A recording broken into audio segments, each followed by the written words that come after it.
Good morning and welcome back to the 2022 iESE Annual Conference. We're kicking off today's sessions with an introductory talk around the Green Agenda. With me in the studio I've got Audrey Wells, Alderman from Mid and East Antrim, Karen Hastings also from Mid and East Antrim, Ian Bowers from Bayber Mid Suffolk, and online with us Mark Hunter from East Ayrshire Council. So we're going to spend a little time exploring individually what the authorities have been up to in terms of their efforts to bring sustainability to their communities, and that's a range from economic through to environmental and social. And then we'll still have a bit of a conversation, a bit of a Q&A around how those experiences come together. And if you want to put in some questions online, then we're happy to take those, and I'll feed those to the panel as we go.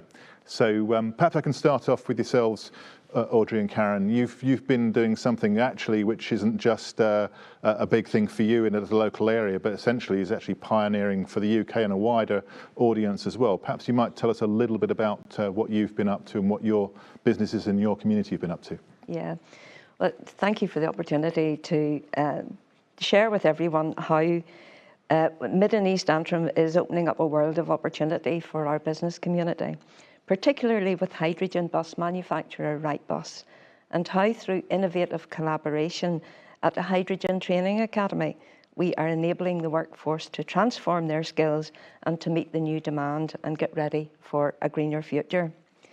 We are a well-connected region situated in the east coast of Antrim with a gateway to the Glens and the Port of Larne.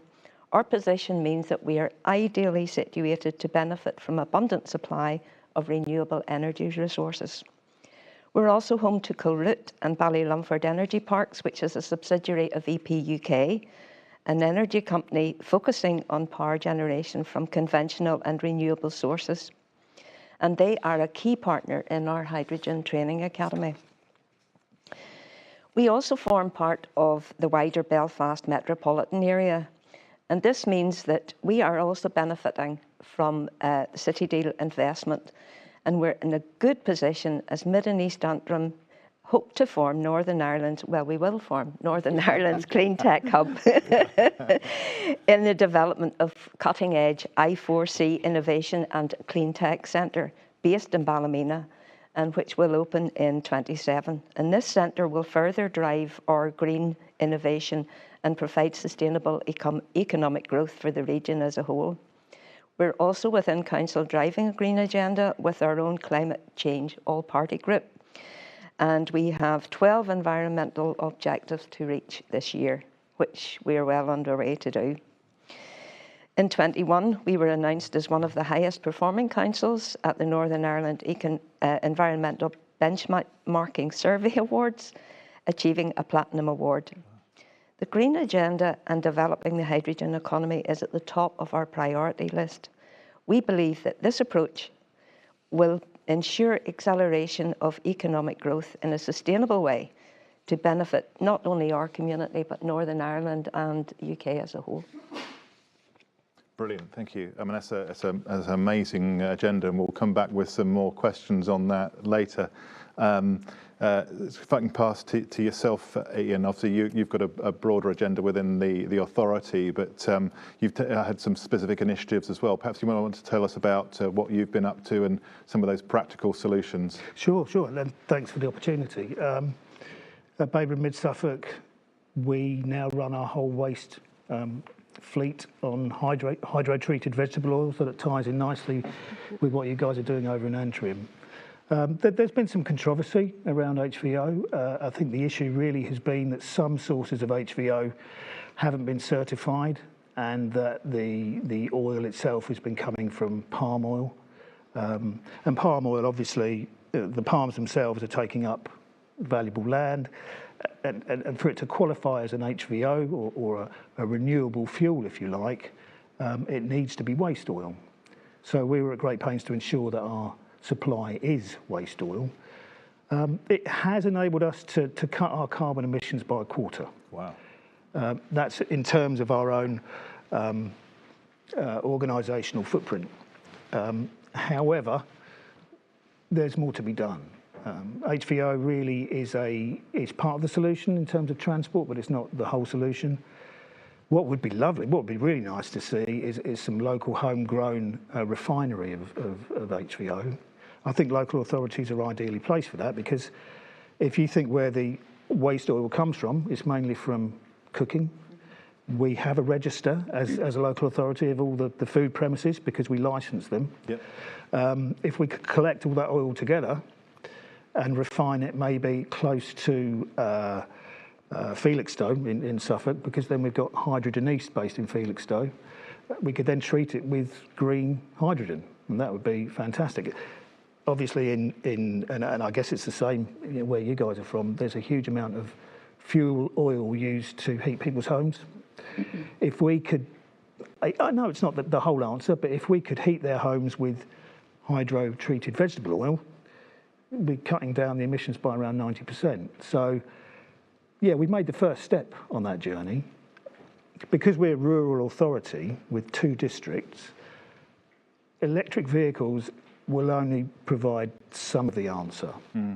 It's fine if you're at a borough council where you've got a very small area to cover, but we're not in that position. So we needed an alternative.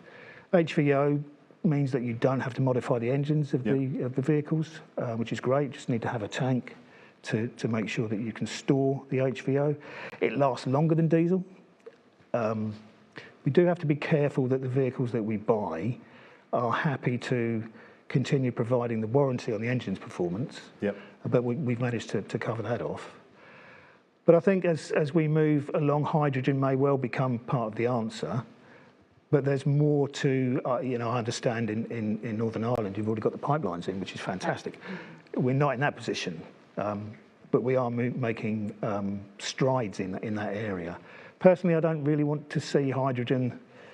I wouldn't like to see hydrogen brought into the heating homes. I don't think that's the answer, because it kind of allows continuity of fossil fuel supply. But that, I guess that's an argument for another day. But yeah, would love to see HVO take off in a bigger way. We have got Freeport areas in Suffolk as well. It would be great to see a refining company come forward and actually produce HVO sustainably in our region.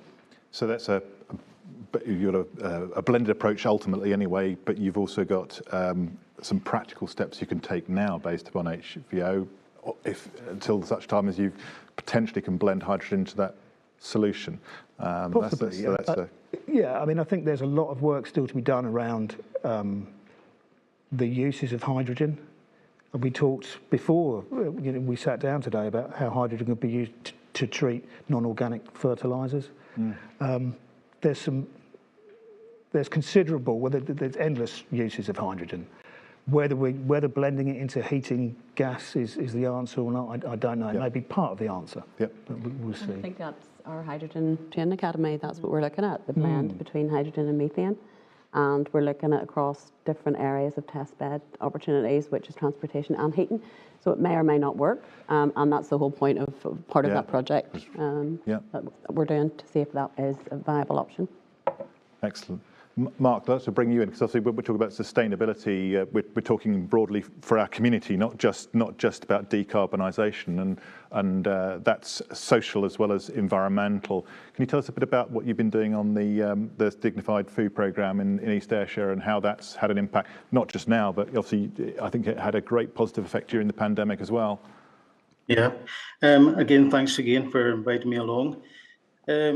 Obviously, we've got quite close connections with our local suppliers within East Ayrshire, and part of the discussions we had was around about 2017. We started looking at the impact that the communities may have on Brexit. So that sort of got us talking within partners, what could we do differently? We looked at the models of fair share, and we took that forward as a discussion. Soon before that, we started making plans to try and support the communities within the setting up community larders.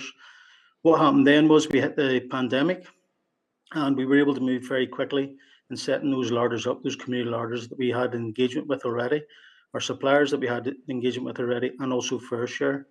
So as a council, we took a membership for Fair Share, and we started picking up surplus food and then delivering it to the community larders we started up. Over and above that, what was there was a lot of information that had to be shared. There was a lot of training to be done with volunteers. That included food safety, included toolbox talks, included these coaching conversations we wanted to have within the community.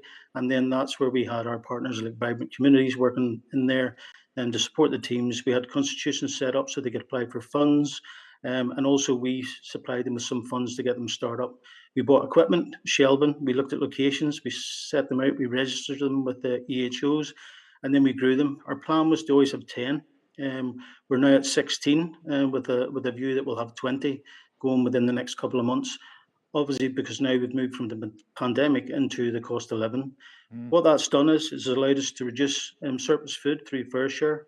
And us alone, we've circulated over 130 tonnes of food over the last 2 years through Fair Share. But that doesn't include what the surplus food that the community larders picked up from the likes of supermarkets and other locations. We also support from additional domestic items through cleaning products as well that we purchased through funding that we were supplied by the council and supported by the council on that. But that's really based on the cost of living and where we go next. Part of that is where we work with our local suppliers, and they do donations. They drop off food and they support us with our food education programs and also the trainer programs that we're planning to teach the community larders so they can then show their own communities how to cook on a budget or one-pot meals. We talk about active fries, those kind of things, and that's the kind of thing we're taking forward next. But we still do the food education programs in school, which our local suppliers support. So that's just a brief outline of where we are with the dignified food program that we do just now. So that's creating an environment where you've got at least a healthy meal that supports the health, not just the health of children in your area, but also their learning outcomes and so on, which is an important part of the community. What about the farming communities in your area and the links into the supply chain? Is that a part of what you're doing? Yeah. So we've been on a food journey since 2004 in East Ayrshire. And part of that is about local suppliers. We're quite lucky on our doorstep. We do have quite a few local suppliers. But it's working through procurement of how we could have those basically put forward on the procurement exercise to be able to be delivered to the council. We've been through 3 series now of new contracts, and the latest contracts has shown us that by working with the suppliers, allowing them to ask information, more suppliers have applied for those contracts within the council. The contracts we do have are pan-Ayrshire, so north and south can use them and can come in on those. But the likes of what we've had lately is we're working with a few new suppliers. So it's all around fair trade, organic, local as possible, and organic veg. One supplier is working with a local farmer down in Girvan to look at how they can grow organic veg for us, and then we will purchase it under the Food for Life, and we need so much organic per year. And also Moscow milk, for instance, are supplying us with organic milk. But just on that contract alone, which has only started just over a year ago, we've reduced 225,000 250 ml bottles of milk that we used to supply in our school meals by having a system where the milk comes in, we put it in small dispensers, and then those containers go back to Moscow, recycled, sterilised, and then sent out again. So we reduced that single-use plastic. Other suppliers are looking at their own electric fleet, and again, our electric fleet on sustainability and reducing our carbon. And then also what we're looking at is our kitchens. We've got our first induction stroke electric kitchen opening in a couple of months' time, and that's what we're looking at going forward, sustainability. But all our local suppliers, and when we have the contract administration meetings, we ask them what they're doing locally, what they're doing around sustainability, how they're reducing their carbon impact, with the likes of the renewable energy, and the electric fleet, which are all our milk in our primary schools and high schools is delivered at the moment through electric fleet. Amazing. So that's a complete network of supply chain that you're effectively looking at the environmental credentials of from right at the beginning all the way through to delivery within the community. That's a fantastic story. Yeah. Thank you for that. Thank you. I'd like to come back to yourself, Karen. You started to talk about the training academy. Can you tell us a little bit about what was behind that and what made you start to think that was a key part of what you were doing?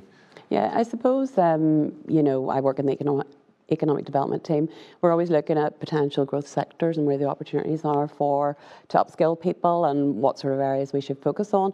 Also, we have a presence of Wrightbus in our borough, so clean tech in general seemed like an area that we wanted to focus on and hydrogen specifically because of that Wrightbus connection, a global supplier of hydrogen and electrical buses. We thought there was an opportunity there certainly to upskill the workforce, look at new training initiatives that would support post-COVID recovery. So hydrogen was a fit initially. The Pilot Hydrogen Training Academy is a partnership between ourselves, led by ourselves, but with key delivery partners across FE and HE. And we have developed 2 level 3 courses in hydrogen and a level 5 train the trainer course. So you were talking about that as well, Mark. And that's all about educating people in hydrogen so they themselves can develop and deliver level 3 training. We wanted to target level 3 because we wanted it to be really technician led, because a lot of the universities' hydrogen courses are level 7, very high level. So we felt, if you look at, for example, we have a gas safe lab as part of our training. So there's not only just training delivery, there's also very practical training in these labs. And we really wanted to look at gas safe and the gas engineers. There's a lot of gas engineers out there. There's potential for gas or hydrogen to be used in housing, but also in transport. And we basically wanted them to have a unit where they could actually practice in a safe environment using a hybrid boiler and understand how hydrogen works with methane. The first stage in our process is the hydrogen. By the end of this pilot project, we'll have trained 150 people, 60 of whom will have been accredited in a CPD OCN accredited hydrogen course. It's small scale, but this is how I think you start and grow. There's a real demand from industry. We have a lot of engagement with industry, a lot of interest in our labs and in the training courses. These training courses now are embedded within the local colleges, and they will provide them on an ongoing basis in years to come and increase their supply of those courses. So it's been a success, and from that perspective, it is a pilot. We will move on. We've secured £750,000 of funding from external sources, both private, public. We're working very closely with government on policy and industry and how the hydrogen and the clean tech sector is moving. And ultimately, this will feed into, as Alderman Wales has alluded to, our I4C Innovation and Clean Tech Centre, which we're hoping to establish in 2027. And it's all about supporting SMEs in their clean tech journey. That's fantastic. So you've got a model there you think that other authorities could follow, or do you want them to come and link with you? We would happy to share the knowledge. We, councils, certainly we are not hydrogen technical experts by any stretch of the imagination, nor do we deliver training. So I think the key but we are an enabler, and we saw that. We have as I said, very close link to industry. We have the presence of Wrightbus and other major companies in the borough. We have the power stations. So we have an asset base there in that sector. And there's an opportunity, huge market opportunity. So it's trying to align that and think, how do we grow our economy in the borough? But certainly anybody going down the journey, more than happy to share our experience. It's been difficult at times, because you aren't in charge of the delivery. So working with FE and HE, and there's been a bit of tension between FE and HE because they want to deliver different things. But the fact that we secured £750,000, I think, and got to this stage, and there's over demand for the Train the Trainer course. So we're running the final cohort from January to March. And we will have, exceeded our outputs under the Community Renewal Fund, which funded £500,000 of this. So the next stage is, how do we fund it beyond March, and what do we do with it? Where do we take it? And that's what we're looking at feasibility study at the minute. So, but happy to share our pain and our gain with any of the other local authorities. An equal measure, yes. Yes, absolutely. And you must be being looked at by business as a place now to locate, because that's a unique set of ingredients you've got. Yeah, again, I foresee that we want to attract FDI, and we want companies to come in who are in the clean tech sector and say, well, we can deliver a solution here. We can upskill your people. We have access to Wrightbus. We're particularly targeting Wrightbus supply chain companies who would be interested in them. And if we do, we're also working in these testbed projects in hydrogen. And again, because we have the fibre, we have the plastic gas network, it's really, really an excellent opportunity for us to do some innovative testing in different areas and see what will work. So we would see that as a strong attractor for both external companies and existing companies within Northern Ireland. So it's not someone that doesn't really know much about the subject, but basically is the plastic pipe you need because metal would effectively be fractured by the hydrogen, and it's a pretty small molecule. So, if smallest, it'll get out of any I gap. think you guys are always very envious that we have this plastic, because it'll make it so much easier to do that test, and we will see how that, what the outputs from that are. Because that's any estimates ranging from 25 to 100 billion to replace the pipework across the rest of the UK. Which, so how much of the industries that are coming to you are reliant on having a sort of Northern Ireland-wide pipe network, or are there things that are being generated as ideas from a hydrogen base that could be more hyper-local, if you like? Can you do something within a street or within a town that you don't need a region-wide network? So the I4C is going into St Patrick's Barracks regeneration site. And within that, there's a number of social housing, and we're working with them. So that would be your initial test bed area. I think there's 40 houses going into that. Not sure. I think it's more like 100. 100, right? Okay, 150, sorry. I think. So that's what we use, something like that. So you can do it along that scale. We're also looking at test beds in Larne as well, and you'd be talking about very localised areas, streets or whatever, as the pilot first of all. Generate the hydrogen on site? That's the plan eventually. That's the ultimate goal. You want to be able to do that, because at the minute in our pilot training academy, we're storing hydrogen in the tanks, and that costs a lot, and then the price has gone up. So you want to have all of that on site together. Yeah, brilliant. Mark, you're clearly not. You didn't mention hydrogen in your mix, but you're clearly using electric as a means for transport. I mean, you're a pretty large area. Has there been any challenges in that? In moving to electric for transport? No, I mean it's always been. There's obviously the council's got its own climate change declaration, but part of that is I oversee school meals and facilities. So we looked at our own climate declaration that we would support. Our own agenda within our buildings, within our schools, and then within our fleet. I suppose the electric fleet hasn't been new, we've been using electric fleet for quite some time now. But it is how we evolve and what we ask maybe our suppliers to start looking at. We want them to invest in their own teams, and we want to grow their own, if you like, for want of a better word, but also to promote what we're trying to do. And the only way we can tell ourselves that we are sustainable is we've asked our suppliers to be sustainable as much as possible. So it's nothing new. We don't really see the logistics. We have plenty of chargers, and we have plenty of facilities to get them charged up, and the logistics of that is just a matter of managing the fleet when we go out and deliver either meals or community events. So we had a question come in from our audience about how can we ensure our council creates sustainable waste disposal. Now it's a bit of fun. We haven't got any waste management people here, but anybody want to have a crack at that one to look at that? You've obviously from the HVO point of view, you've got a view, but yeah, I'll pick that up. Most councils have got quite well developed waste policies now. I mean, we certainly have in Suffolk. It's a big ask for a local authority to sort every single piece of waste to make sure that none of it is actually, buried. I know that in Suffolk we don't bury any waste. It's what we can't recycle is turned into heat, but it is incineration. I think it's a process that over time is going to involve everyone from the individual to changing their own behaviour about what they buy, through to working with supermarkets to reduce waste.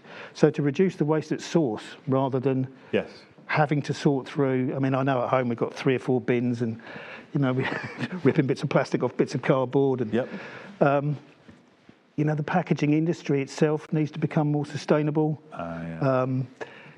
Personally, I think we should be moving back towards glass storage. Glass has got so many uses in the fact that we are running out of building sand, and glass can be crushed and reused as an aggregate. So there are lots of different ways that individuals can influence the outcome of waste disposal. Local authorities, certainly it's our job to collect the waste, but in terms of what's then done with it, that's a larger scale opportunity for the UK, and everyone has a chance to influence that. And I would strongly suggest to any local authority, involve your communities as much as you can in these decisions. Citizens' assemblies are becoming very powerful. I talked briefly with a colleague, that perhaps what we need to do is to embrace the technological age and social media, and ask people who are really busy during their day to form citizens' assemblies, so that we can get action from the ground up and from the top down. Because we can't do it on our own. For sure. I mean, you've mentioned it in passing in the supply chain, in the food side, and there's a lot of issues around food waste, and let alone the sort of the associated packaging, etc. Is that something you concentrate on, you measure, and you manage? Yeah, we've just started, actually. I was going to come in on that. We have a climate change, obviously, declaration, but we also have a climate change seminar for our young people, and we're trying to get those to run with it within their schools, the eco groups, and we're engaging with them just now. What we have started doing is we're running a few pilots within our schools, for instance, because we do just produce a lot of, I would say a lot of food waste, that'd be wrong, but within the food waste from the school meals, if it's not eaten, it's making sure, first of all, it was into the right bag, but also what we've started and asked them to do is they weigh it every day, and we look at it as how we can reduce that waste in total. There's also a campaign going within the council about waste in general, going out through the waste department, and what that's doing is focusing on little messages and little sort of tweaks to what people are doing within their own households. And often we do see the package, which is full of food, going into the normal residual bins. So we're looking at how that can be developed, and more food bins have been issued on the back of that campaign, where people have asked for them again to be issued out again. So it's still ongoing. Recycling, ways that we cook food, the ways that we sell it, I suppose, and cook it, and then present it on the tables, but also it's about food education. Not overcooking in the first place is what we do in some of the food education programs, and then showing them how to weigh up a specific one portion, or to use it the next day if they've got leftover food. That's part of the food education programs as well, to try and reduce that food waste in the first instance. Yeah, excellent. Any thoughts from Mid East Antrim? And obviously it's not your area, but is there something that you're doing in terms of looking at the waste management and how you're making that sustainable? Yeah, I think what I would like to see is some of our supermarkets introduce some of the machines that they have in the rest of Europe, where you can take back your cans and your plastic bottles, recycle them there, and get so much. You get a little note that says how much you saved, and it comes off your shopping. Yeah, and it means there's less litter around for a start. Change. Yeah, absolutely. Yeah. So I think that's been a great introduction to the subject matter. If anybody there wishes to come and get more information, then we will connect you. If you want to see more, there's a question about virtual tours of the hydrogen labs, but we are. I'm certainly going out to see things shortly. We did do that. We have done that, yeah. Right. So we can do that. So if you want to know more about any of the things that you've heard about this morning, then we will arrange for that for you. But hopefully, what we've done at least is to start to show that actually moving on the environmental, social and economic sustainability of our communities isn't an added cost. Actually, A, it's an impact benefit, but B, actually it delivers a reduced cost of living for some of our most vulnerable members of our communities, but for the community as a whole. So that you mentioned it, Mark, in terms of vibrant communities, and I know that's a whole thrust in East Ayrshire, but to have a vibrant community, we have to build this as part of business as usual for our communities. So that's the end of this session. It's been a great session. Thank you to all of our panelists, and I look forward to seeing you in the next session. Thank you. Okay. Thank you.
Welcome back to this sustainability session. I'd like to introduce to my left in the studio Ian Fitzpatrick, Deputy Chief Executive of Eastbourne and Lewis Councils.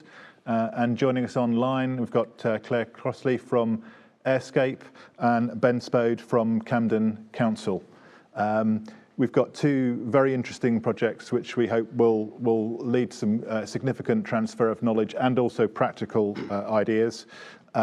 One in relation to the indoor environment, indoor built environment led by Ian, and one relating to outdoor air quality and some of the new knowledge that's emerging from a hyperlocal approach in Camden. So we'll kick off by actually having a session which looks at each project in turn before we perhaps draw out some of the lessons learned, but each are fantastic projects and have opportunities for scalability around your authority areas. So Ian, perhaps I can turn to you first to introduce your project and talk about what you've done, why you've done it, and what the sort of practical effects for you and the residents of Eastbourne and Lewis are. Yes, good morning, Andrew, and thank you. So we started initially looking at how we would approach decarbonisation of our social housing stock. So Eastbourne and Lewis have got about 7,500 homes still in management. So we still own those properties, they're still managed and maintained by us. And about 18 months ago, we started looking to say, what could we do to look at decarbonisation initially? And what's quite crucial is that over the last 6 months particularly, we've been starting to think not only decarbonisation, but also heating and how we can actually reduce heating costs and how that can impact on things like air quality within the home, and also things like, as I say, the condition, condensation, mould, all of those things that are very sort of pertinent, particularly at the moment. So we started looking at the amount we were spending, and we looked across Sussex. So there's 15 authorities within Sussex, so East Sussex, West Sussex, and Brighton and Hove. And we looked at their budget sheets each year, and we looked at how much they were spending as stockholding authorities across that patch. So there was around about just under 40,000 homes. Wow. And we looked at the fact that each of us was spending annually around about 10 million-ish. So there's across the patch on those 7 authorities, there was just over £100 million being spent on repairs and maintenance. Wow. Some reactive, some planned.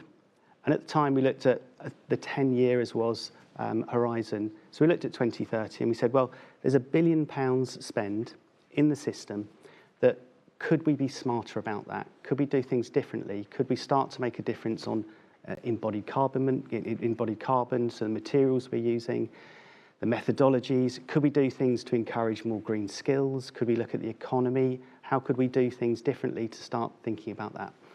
So we worked with a number of academic institutions, so Brighton University and Chester University, and we got some experts from the field of decarbonisation with us, so from the private sector, so ACOM Robertson via the Clear Sustainable Futures framework, but also people like Parity, Elementa, so the experts in that area to look at that. And we set them the task of looking wrapping their academic experience and knowledge around our asset teams. And we said, let's look at the stock. Let's see if there are archetypes that cover a proportion of our stock that we can start to analyse, do a deep analysis. So we've had humidity stats in there, we've looked at temperature stats, we've had external assessment of their thermal efficiency within the buildings. And we've been able to start to test different interventions, so heat pumps, solar panels, all of the things that we know is the green tech, to try and look at if you applied those to our housing stock, having analysed the properties we've got, what sort of outcomes do we get? Particularly around cost to the landlord, how it affects the tenant's fuel costs, and what it does in terms of carbon over a 30-year or a lifetime period. Yep. So we've done a lot of that analysis.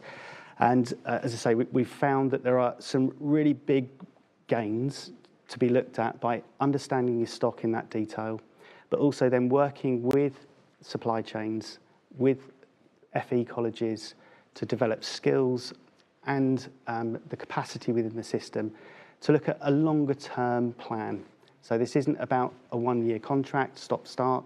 This is about saying, what can we do with that existing funding over a 5 to 10 year period if we have a more grown-up relationship with the private sector, with our colleagues across public sector?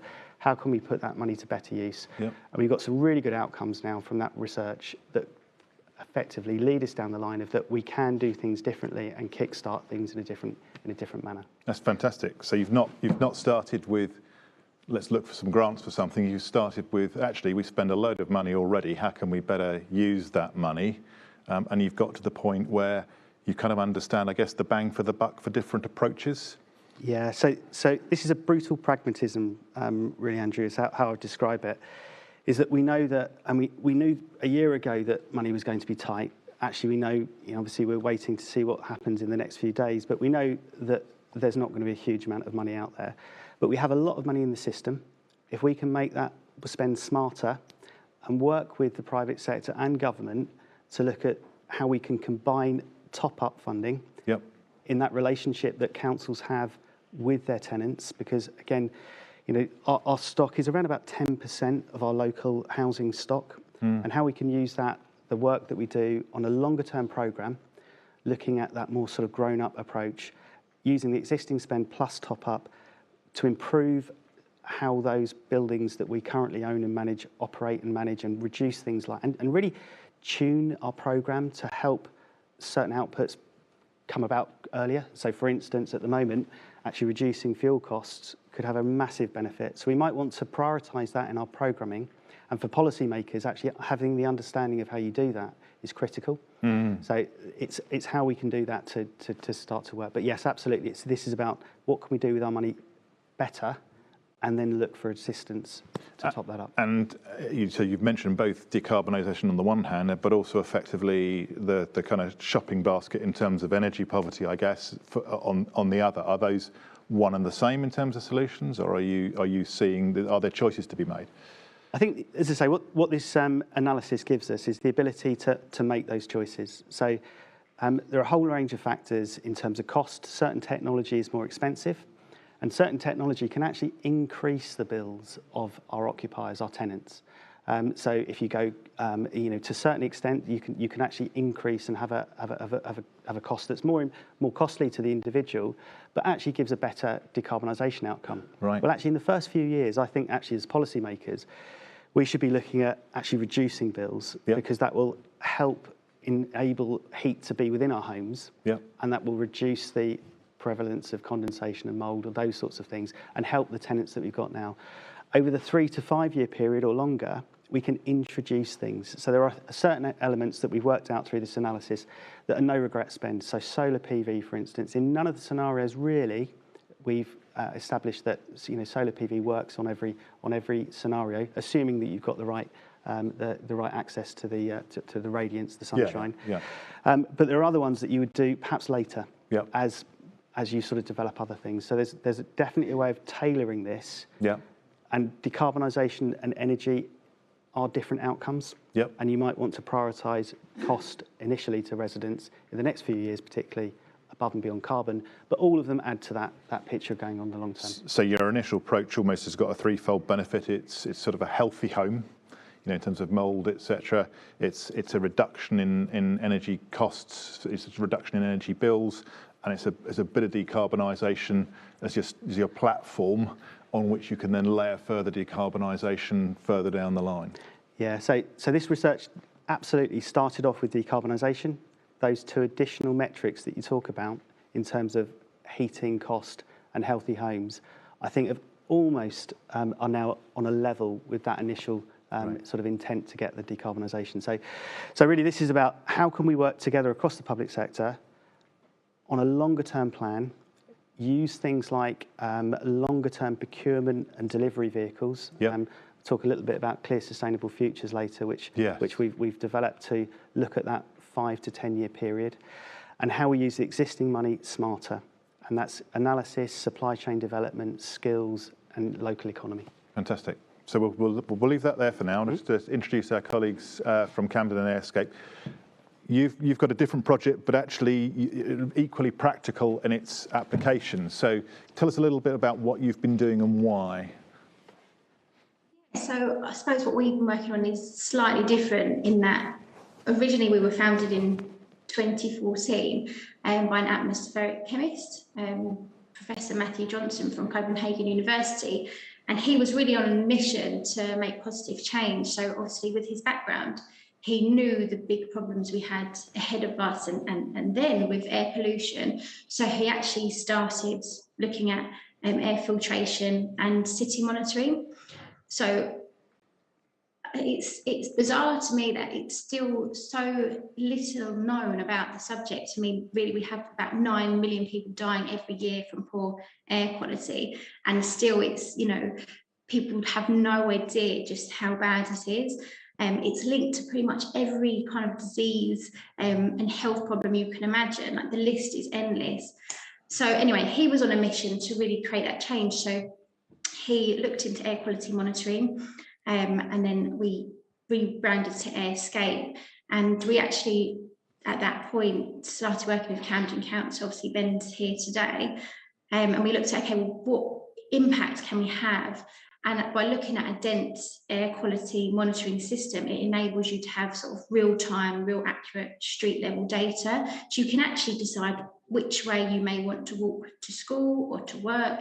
So you can avoid those real hotspots as such. I mean, there's been so many studies on this now, especially with children participating. I think there was a recent survey about 3,000 children from 59 cities, and they cited air pollution as the second worst thing in their city after traffic. Wow. So you can see this next generation of people coming through really, really care, and it is a real concern for them. So, I mean, even Alzheimer's and things like that, like things we're looking at today, like real life, real problems, even concentration in schools and cognitive performance, it really, really impacts. So anyway, it kind of then brought us onto, well, how do we kind of make this, or the invisible visible as such? So we worked with Ben and a few others at Camden Council, and we've actually deployed 228 sensors across Camden. So I think it's approximately every 200 metres is a sensor. So you can actually see this, it's visualised, and you can see kind of, there's I suppose a colour graph. You can see the sort of good air from blue down to the really dark reds where it's very hazardous. And it's interesting, you can visually see if there's something happening, like an event, if there's a fire or something in the city, you can actually see that across the map, and you can see this sort of dark red spanning across. And we had it recently with a plume of air that came over from an Icelandic volcano, and again you can just see that moving over with the wind across of Camden. Gosh. So it's really interesting to see, and we're working with the Camden Clean Air Initiative as well, working with schools, like how, you know, they can learn from it, teach that in the curriculum, they can actually learn from it, pick their routes to school. But yeah, Ben's been absolutely fantastic. We wouldn't have been able to do it without Ben's support at all. Like, you know, with it, you know, you wouldn't even imagine some of the things we get up to. And, you know, we're sort of on these co-location sensors, climbing up ladders, like checking things are working properly. So, yeah, it's been a real blessing to have the collaboration between us. But Ben, I don't know if you want to mention anything about your involvement in the project.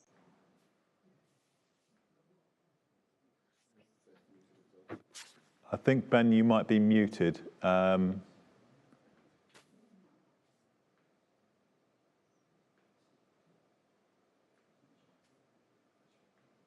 Not coming through for me. Is it coming through on the live stream? He's not muted. Okay, you're not muted, Ben, but it's not coming through. Perhaps we'll continue whilst you're sort of sorting that out with yourself, Claire.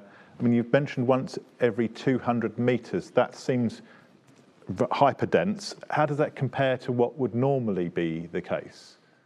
Well, I mean, there's nothing else really like it at that sort of density at all. I mean, you've got sort of other people in the market doing it, but from a much larger scale. I can't actually tell you to hand what that difference is, but it's, you know, miles apart.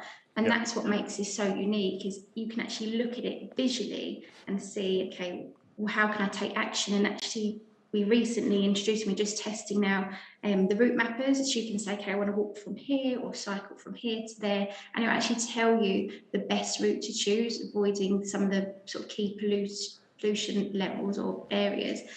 And sometimes, bizarrely, it doesn't act as you might think. So there's some obvious things in there. Okay, obviously, you know that's the main roads, you know walking on one of the side roads is going to be better. But actually, sometimes you find those side roads are just as bad. It just depends on what's happening at that time. Yeah, yeah. So it's not necessarily thrown up what you expected in all circumstances. So that proves the value of the density of the sensors. Yeah. Exactly, and we're working with lots of different people and looking at pedestrianising certain areas, and you can actually see the difference. Like when you have the sensors on sort of pedestrianised streets versus non-pedestrianised streets, you can actually see there's a significant difference between the two. So it just shows you the importance of these sort of busy areas. Realistically, it's much nicer, not just because you don't have to worry about the cars and the traffic, but actually from a pollution level, it's at least 25% better air quality, and that's looking at a very small street that's pedestrianised, let alone if you had that across like a city centre. Ben, let's see if you can, if we got you back in terms of voice. Are you there? Hi there, can you hear me? Yeah, great, perfect. Yeah, sorry about that, the joys of remote working. Absolutely. Yeah, so good morning, everyone. I'll just quickly jump in from Claire, just to say that, last year at Camden Council, we made the commitment to achieve the new World Health Organization guidelines for air quality by 2034, which is quite an ambitious target, but it's been very useful so far in that it's allowed us to have greater clarity when it comes to setting our own aims and objectives and how we want to work towards improving air quality to reach this goal. So having this, this clarity with our work, it's really given us this drive to work and participate and partner with projects such as Airscape to deliver the Camden Sensor Network to our residents and to everyone who visits and learns in Camden, and hopefully to sort of the wider London community and beyond. So from a local authority perspective, our hope really was that by providing this sort of innovative project of hyper-local air quality data in a central London borough, it would serve to sort of further raise awareness of air pollution, the risk it poses to all of us on a daily basis, whether you suffer from pre-existing conditions or not. It all affects us on some level. So because of this, wanting this sort of drive to improve awareness and knowledge in our residents, it was really essential to sort of both up Camden and Airscape that this data be made publicly available for anyone to use, which it is. Any of you could go on now and look at how good or bad the air might be in Camden. So yeah, it really is just our hope that the public will engage with it. Hopefully, as I think Claire already said, we'll use it to make sort of simple, everyday changes that could really make a big difference to their lives, the health of their family, and hopefully also reduce their own emissions and make air quality a little better for all of us. So that's very much our hope for the project. Tell us a little bit about the sensors you're using, what they're looking for, and maybe what the kind of investment is that you've had to have for, an individual sensor. How difficult has it been? So I don't know, Ben, if you want me to jump in on that. Yeah, sure. So the sensors themselves, as standard, are looking at NO2, ozone, PM2.5, PM10, and they have got other things in there as well that they're doing. I mean, they're low-cost sensors in terms of if you're comparing them to reference stations, which cost £200,000, but they're still a few £1,000s each. They're not yet really, really cheap to manufacture. It's just the scale of them and the technology that's within them. The biggest, I suppose, problem we have is actually how we deploy them, because at the moment they need electricity. So where do you site them? So we've utilised all the lighting columns within Camden itself, but so we've fronted this whole network at the moment. So it's cost us a significant amount of money, but it's been a really good pilot project because we can really start to understand sort of the behaviour of the air and really learn how people can take action. And we've been working with Great Ormond Street Hospital as well, and they've learned that actually one of their entrances is more polluted than another. So if they've got children there from respiratory problems, they can actually advise them, you're better off taking this route outside the hospital and walking to this station versus going out this way. So it's so insightful, but it is a significant investment, obviously, for us at this stage. but we're hoping with sponsorship from other businesses and obviously local sort of governments, we can actually deploy that further. But yeah, at the moment, it's cost us a real chunk of money to be able to deploy them. But a fantastic opportunity. But obviously for us to deploy all of them, it's cost a lot. Yeah, but you're kind of making the case for doing it clearly from the results that you've got. I mean, Camden is one of 32 London boroughs. What about the other London boroughs? Are you collaborating with them, or has this piqued their interest?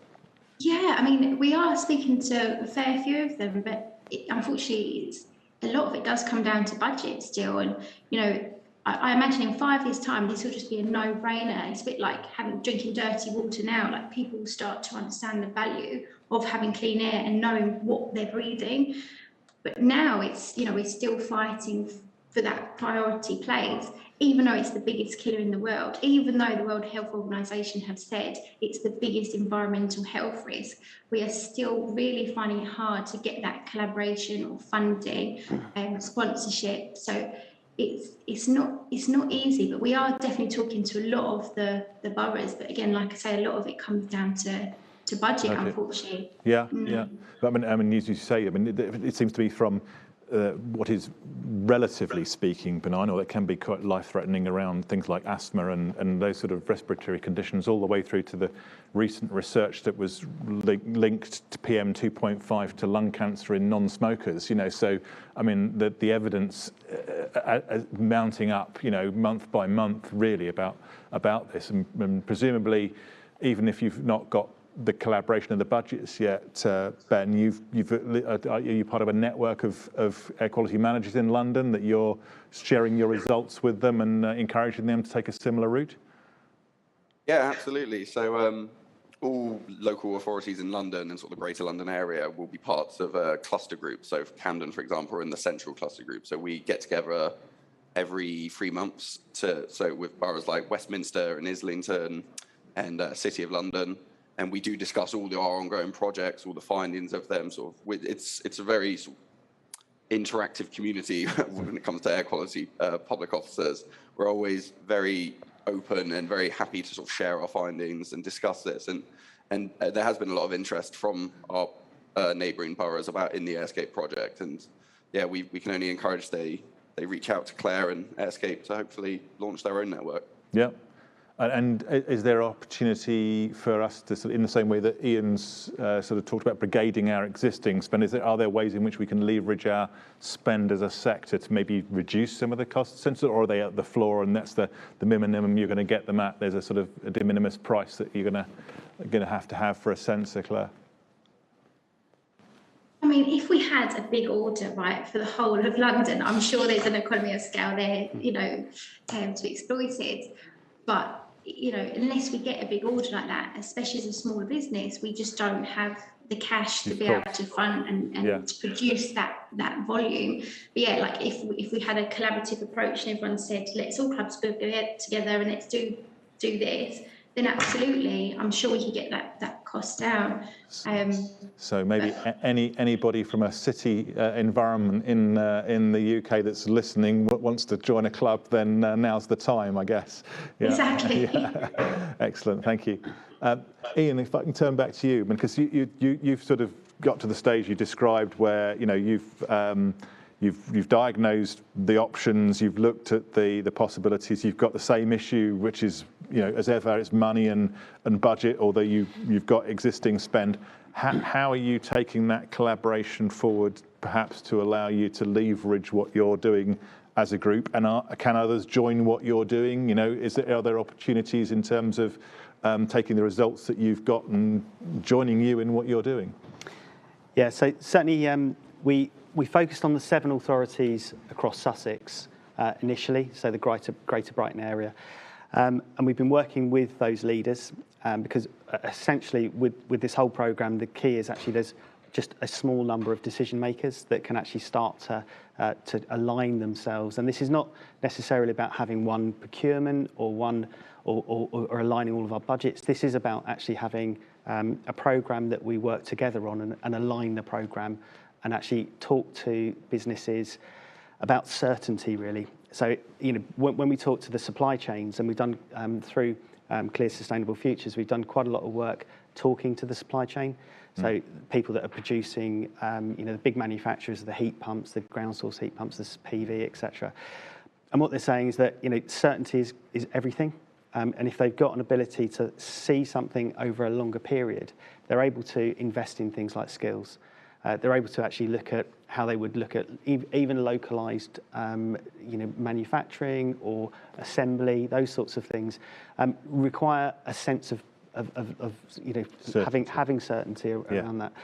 So really, the phase at the moment is that we've done the work with the Brighton University. We've got some really good outcomes that prove that there's an optimal way of delivering this that could actually act as a bit of a catalyst also to the private sector.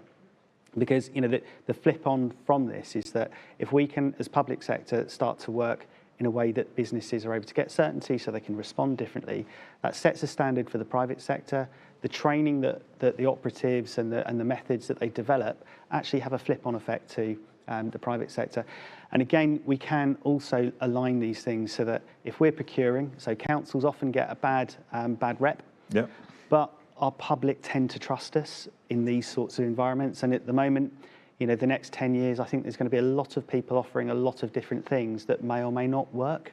And actually, this is about saying, can you use our reputation as being a trusted sort of partner to act as a route with the private sector to see this come to fruition, and we can get sort of some of those benefits. So certainty, I think, is a big thing. Longer term procurement. One thing we've done locally in the last 6 months is work with a smaller provider of solar PV, heat pumps, etc., which is a local SME for Eastbourne. We've worked with them. We've worked with the East Sussex College Group, and the council have provided a venue. So we've got a unit on one of our out-of-town shopping centres. We've now got tutors from the college working with effectively the fitters and the operatives from our SME alongside the tutors. So you've got real life current experience of things like the solar PVs, the technologies that is out there at the moment. And we've now got courses where they're bringing in learners to actually train with those the private sector and the public sector tutors to actually come through to develop those green skills. Now, why we did that, to a certain extent, we were driven by Ohm Energy, who came to us and said, my order book has doubled. I can't actually fulfill these orders because I haven't got skills.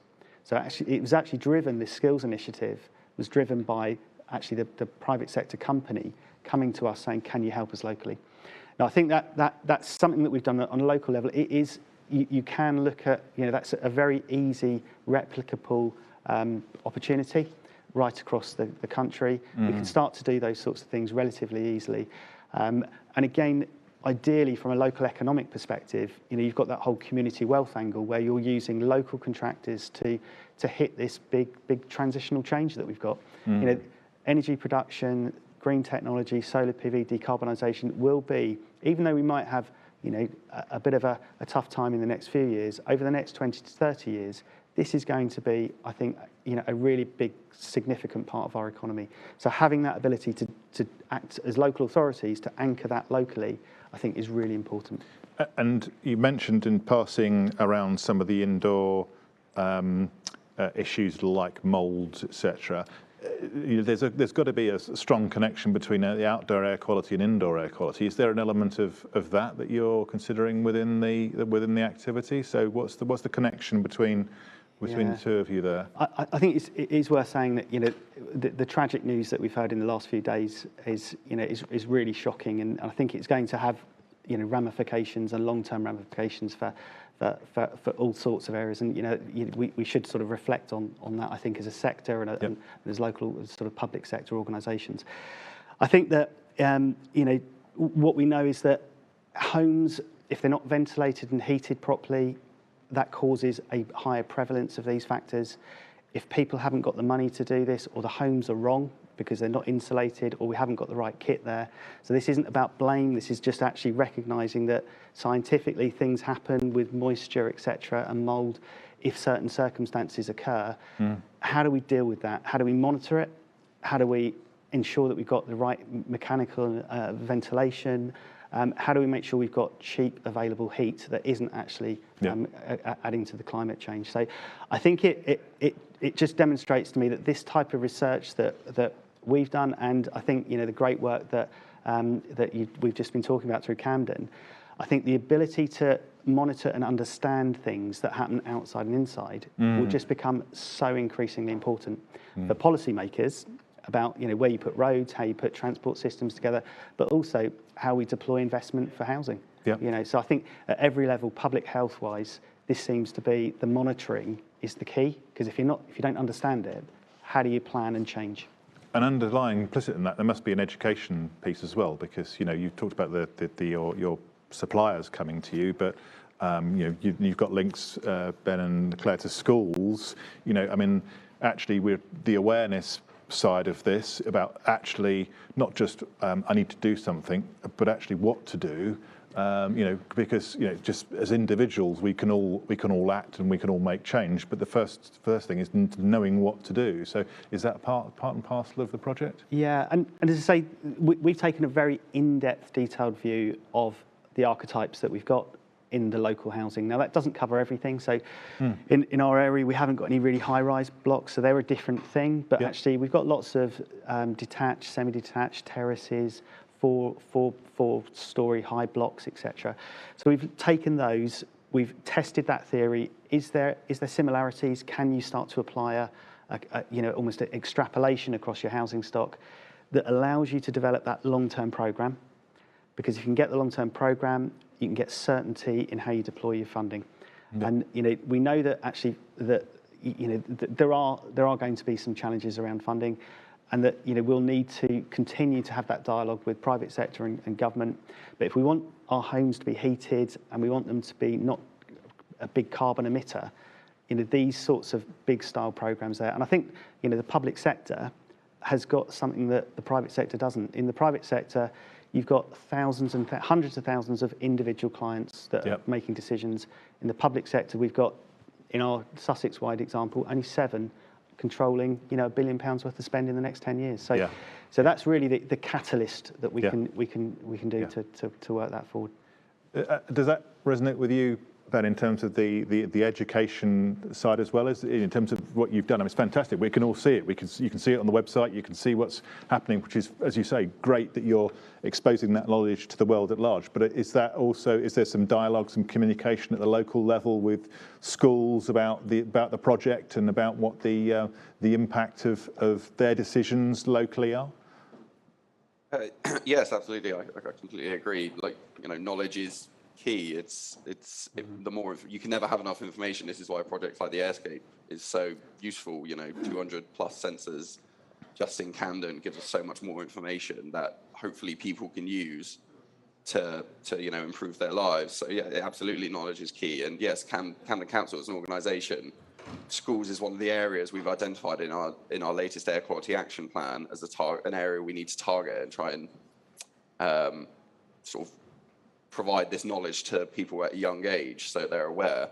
And we've certainly had a lot of appetite for it. Young people do seem to be very engaged, particularly with climate and air quality issues, which is very encouraging to see. As with everything in the public sector, which I'm sure a lot of people listening will be able to understand, budget always is a problem. And so timing is also a problem. For example, there's only 3 of us in the air quality department at Camden. And so we don't have the physical time to go to every school. No. But we have launched a funding application for a schools engagement project, which hopefully we'll receive next year. And that will allow us the sort of time and money to go out and reach lots of the borough's young people and hopefully give them this fundamental understanding of air quality and the issues it poses to their health. Yeah, excellent. And you're starting very firmly in the outdoor air environment and the changes there, and I'm sure there'll be more changes to come, both positive and negative. But are you also then looking at the connection to indoor air quality as a part of that?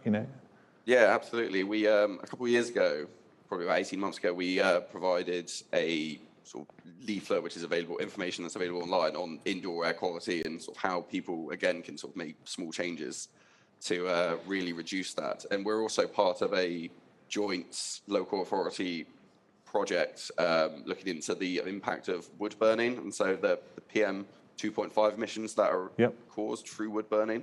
And so that's a project that's very much in the middle. Haven't really got any findings that I can share with anyone yet, unfortunately. But indoor air quality, we're certainly very much aware of it, of how much of an issue it's become, and sort of the different sources of it, which maybe people aren't so aware of.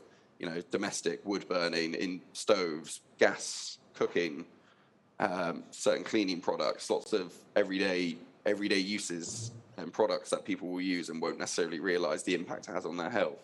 And you know, just as was mentioned previously, how key just simple ventilation is for improving indoor air quality. Yeah. So it's something we're very aware of. We've actually just launched this project in one of our wards in Somerstown near King's Cross, where we've started providing indoor air quality and personal exposure monitors to residents so they can monitor their own indoor air quality in their house or their flats. So and so PM 2.5 and the like, is that sort of... exactly, yes, PM 2.5. So hopefully they'll be able to see, you know, if they say they start frying some food on the stove, or if they've got a gas cooker, they'll hopefully be able to see in real time the impact that's having on the air in their flat. And then maybe, you know, if they open a window and they see it reduces, you know, that little bit of knowledge that they'll have gained there will hopefully be very practical for them going forward.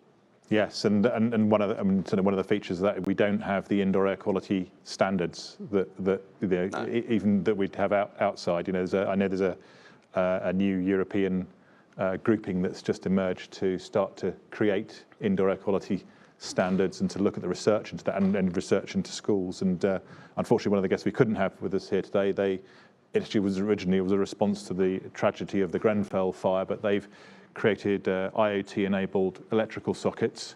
Inside the electrical socket, it has sensors, including PM 2.5. Actually, the original purpose was that if the socket heated up, it released it off-gassed from the wires, so it would shut the socket off before it caught fire.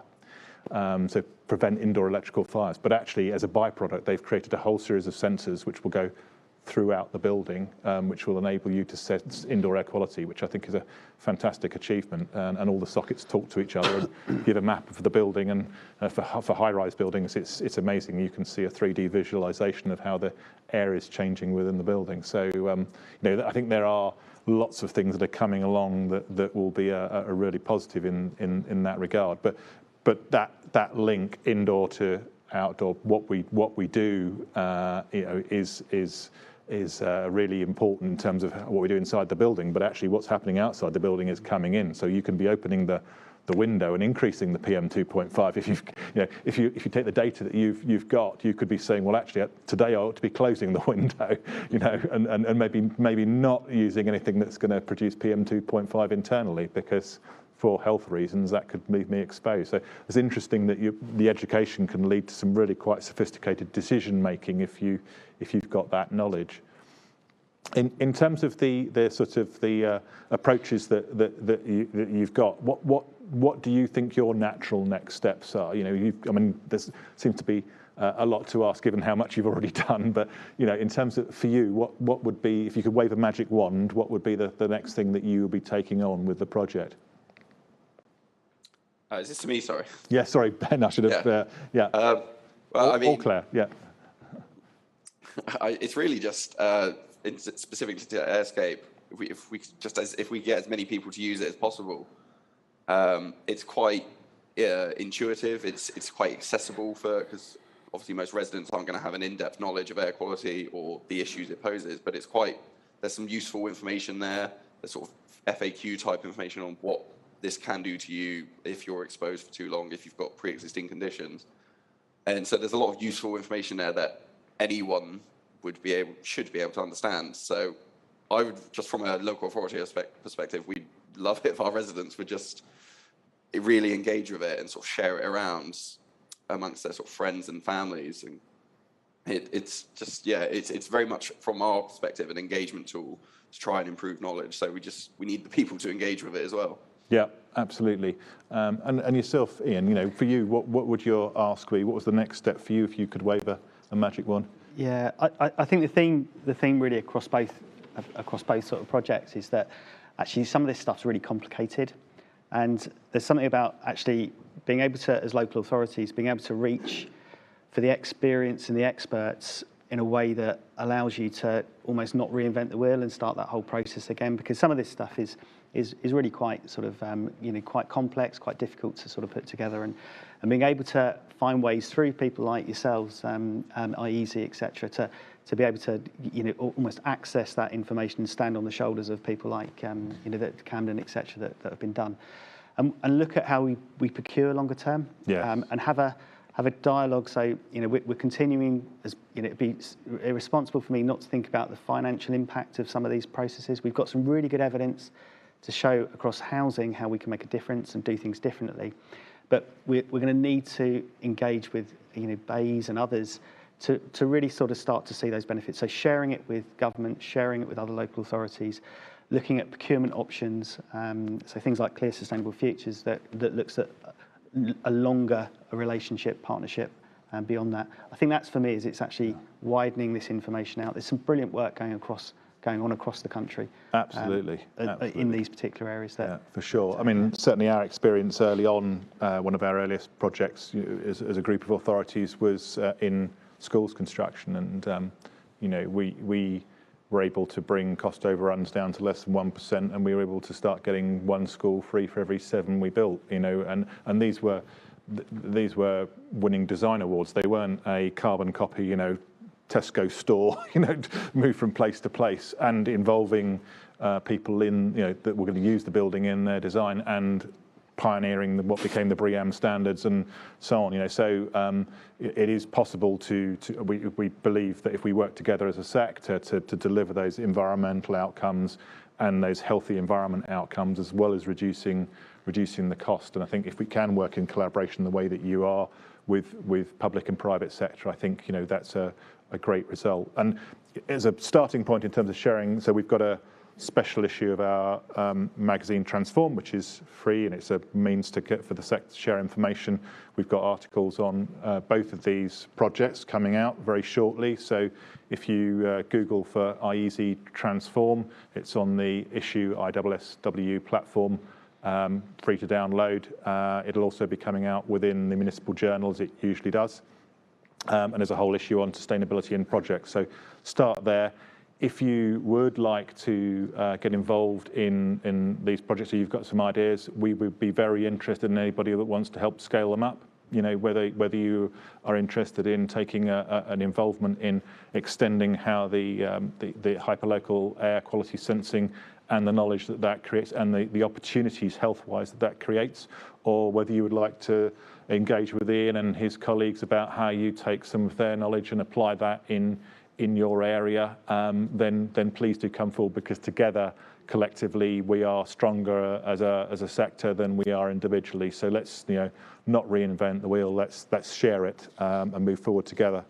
So I think hopefully we've got a very, very good flavour, some very, very practical solutions, and that you've got some value from those.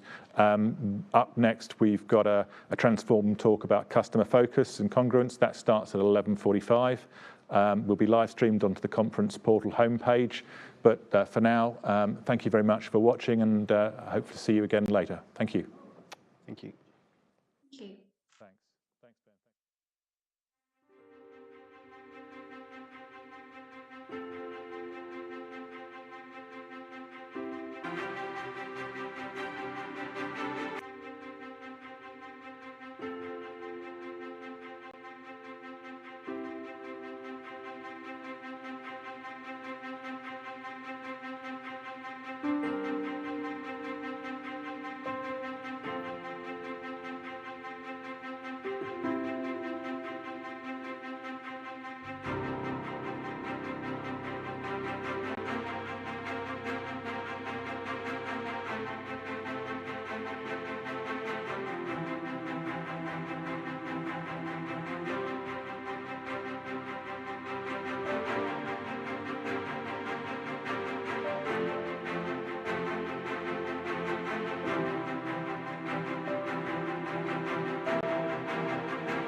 Hello and welcome to Transform Talk 4. My name's John Comber and I'm an iESE associate, and I'm here with Paul Cooper, Head of Homelessness, London Borough of Newham.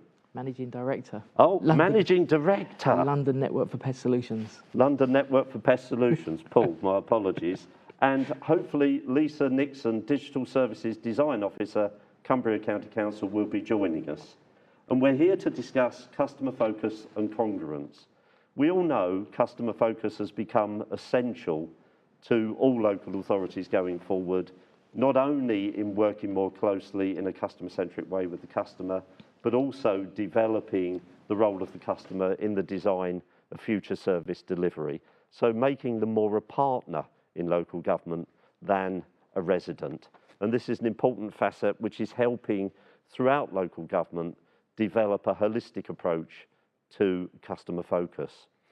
What we're going to be doing today is asking Paul to outline the projects that he's been involved in and the journey he's been on, and hopefully if Lisa is able to join us to do the same, and then we'll have a discussion about how that customer focus has worked in improving the service delivery. You might ask why we have included the word congruence. Congruence is there because increasingly people realise that aligning mission, vision, strategies, objectives, not only in the council as an organisation, but with the community at large and all of the other institutions and partners and supply chain organisations, is key to delivering the maximum benefit to the local authority and its administrative area. So we'll get on to talk about that, but right away, Paul, tell us about your project, tell us about what you've been doing and the scope and impact it's had. Yeah, sure. So some years ago, through austerity, government austerity measures, local authorities were suffering quite a lot with finances.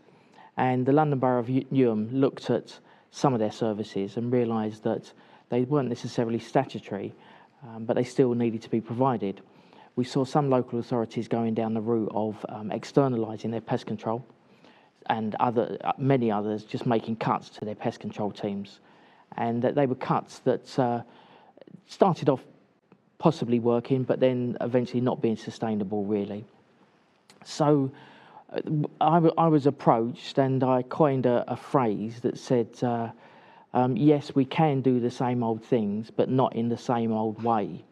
And that was, I think some people in the housing department disliked me at that, especially the heads of service did, especially because because the director did like hearing that. So what we did was we set up a externalised company, a LATGO, local authority trading company. We called it the London Network for Pest Solutions. We called it London Network because we hoped to broaden it out at some stage and take on board other councils. We set up this with the sole purpose of keeping the pest control still localised. Most of 50% of our staff live within Newham as well. Keeping it localised and able to carry on operating as a pest control team, doing the housing services pest control work to their housing stock, and at the same time, because we were a trading company, a proper limited company, we're London Network for Pest Solutions Limited.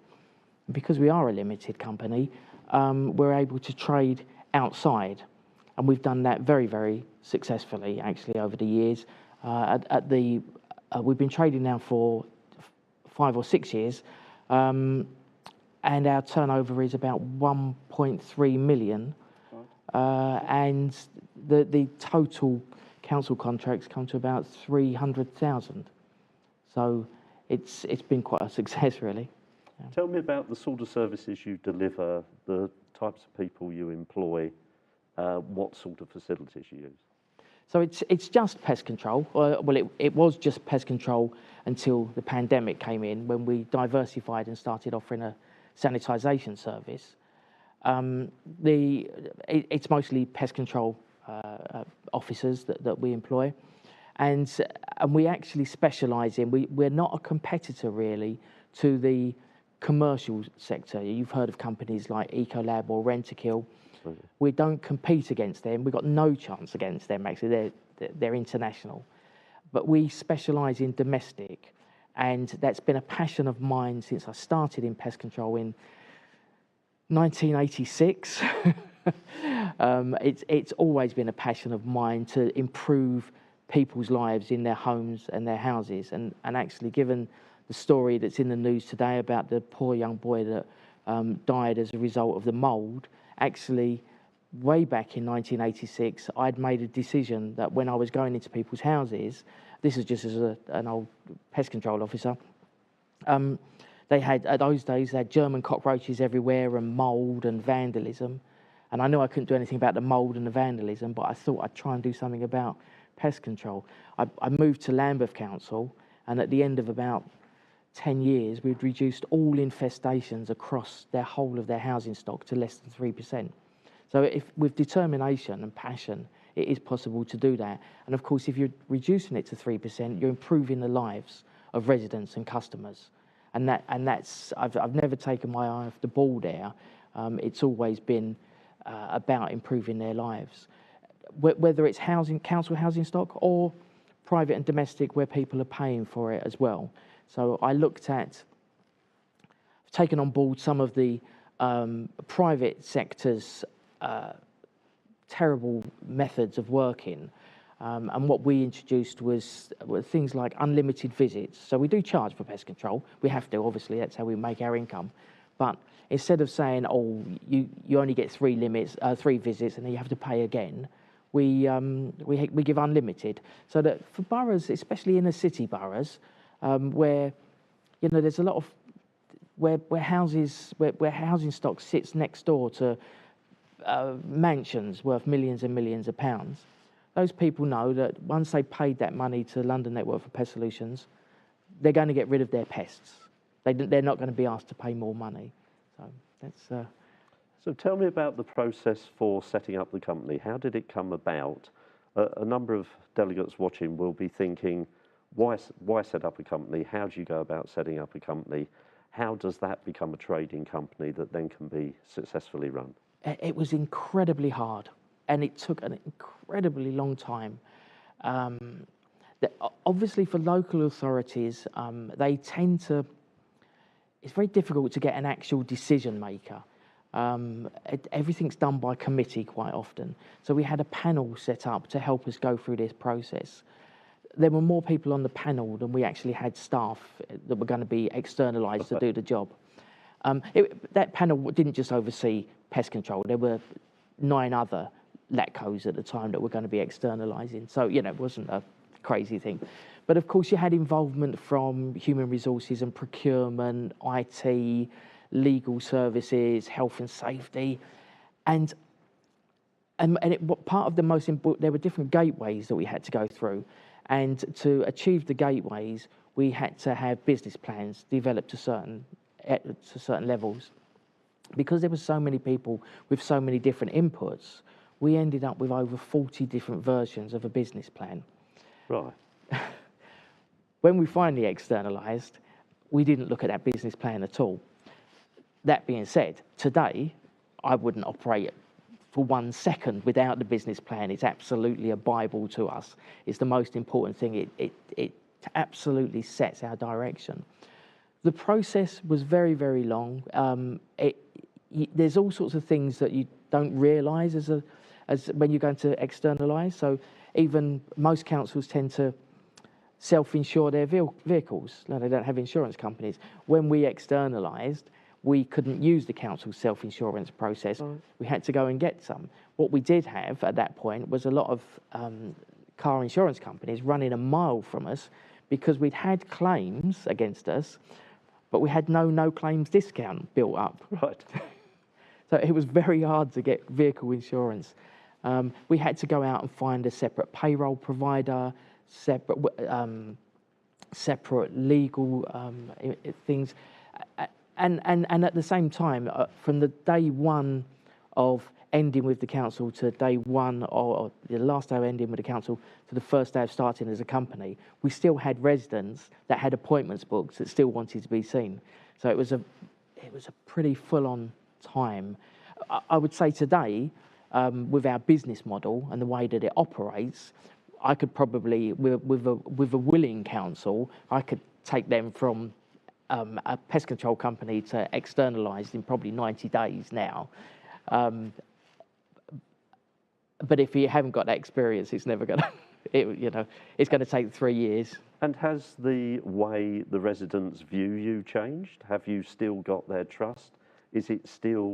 Are you still seen as part of a council, or have you become your own brand and now you promote your own customer? That's a good question, actually, a very good question, because many local authorities, their name is quite toxic amongst residents, but actually those same residents really appreciate the protectiveness of the local authority.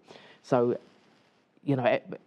every year they'll get a parking ticket, or they'll have to pay their council tax. They don't think it's value for money, but as soon as you say that you're the pest control company wholly owned by the council, there's that level of trust that they have within you. It's quite interesting. So what we do is we have a lot of customer focus. We do an annual survey of our customers. The first thing we did when we externalised was a roadmap where we explored and identified every single touch point for our customers. As the boss, you think you know everything. Actually, you know very little. You don't know what the conversation is that the people on the telephone have with the residents unless you really sit down and talk to them about it. I guessed our busiest time would always be Monday mornings on the telephones. Nope, Wednesday afternoons. But unless you have, you plot that out as a roadmap, you look at all the touch points and then you see where you can improve. And we were able to, through customer surveys, we realised there was something a little bit lacking in that initial contact with the residents. So we're able to change the way that we talk to the residents on the telephone, improve their journey, improve their service. It's now our ratings across the whole of everything runs at about 97. It runs at 97% customer satisfaction. That's a fantastic achievement. We've now got Lisa Nixon, Digital Services Design Officer, Cumbria County Council, who successfully joined us. Lisa, welcome. Morning. Good morning. I'm going to ask you to outline the project you've been involved in and just tell us about the scope of it, how it began, how it's progressed, and then we'll go on to a general conversation, if we might. So over to you. Okay. Let us know about your project. Yeah, I came in, I'm actually the newest member of the Cumbria Digital team. I came in just over a year ago, and we started talks with the Children and Family Children's Services. They wanted to open a registration window for parents with children with their special educational needs, for them to access targeted short breaks. Initially, it was just a registration window where they could put in elements of how the kind of needs their child has, where they live, so we could assess eligibility. Only certain people need to have certain criteria to be able to access the service. So we were brought in from a digital point of view to find a solution of a form to complete and get that information from the parents, and then we could go from there. So that was the initial scope. We do iterate as a team. We always kind of get involved in initial talks with people, with services. It might not take us anywhere, but we always like to get involved initially and see where it goes. So that was the initial ask about the form, to get people on board. And then it turned into the parents being able to book on those activities. I don't know whether this is the case with other authorities, but there's a problem with plumbing in Cumbria County Council systems, as in they struggle to talk to one another. So the system that they used in children's services, whereby they wanted to book children onto these activities, the system wouldn't allow it. So we looked at developing that in Liberty Create, which is our system that we use, our solution. And we've successfully implemented that. So the parents, from a customer's point of view, the parents book the child on, then we look at their criteria, see if they match the criteria so they can get onto the service. And then from there on in, they get a booking link and they can go onto the booking system and look for opportunities for their children that'll be suitable, and join the activity. And it's worked really well. It's been, there's other areas where we can take that part of that project so far, but we don't actually book the child on. The parent has a balance, the parent gets reminders, the parent can access child and family workers if they're having a problem with it digitally, because we know that not everybody is digitally minded, so we've got a solution to help them, to support them with that. And yeah, we're on year 2 now.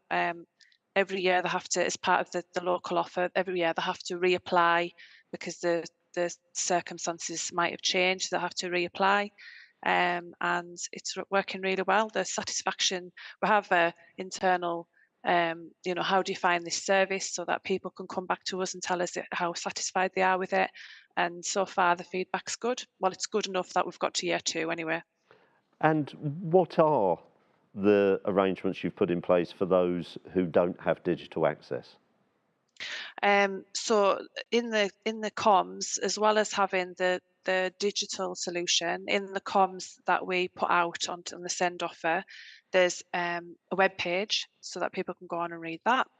And there's also a phone number to the child and family workers that support the service, and they can actually go on and complete the form for them or look for opportunities for them, so that it isn't just all about the digital solution.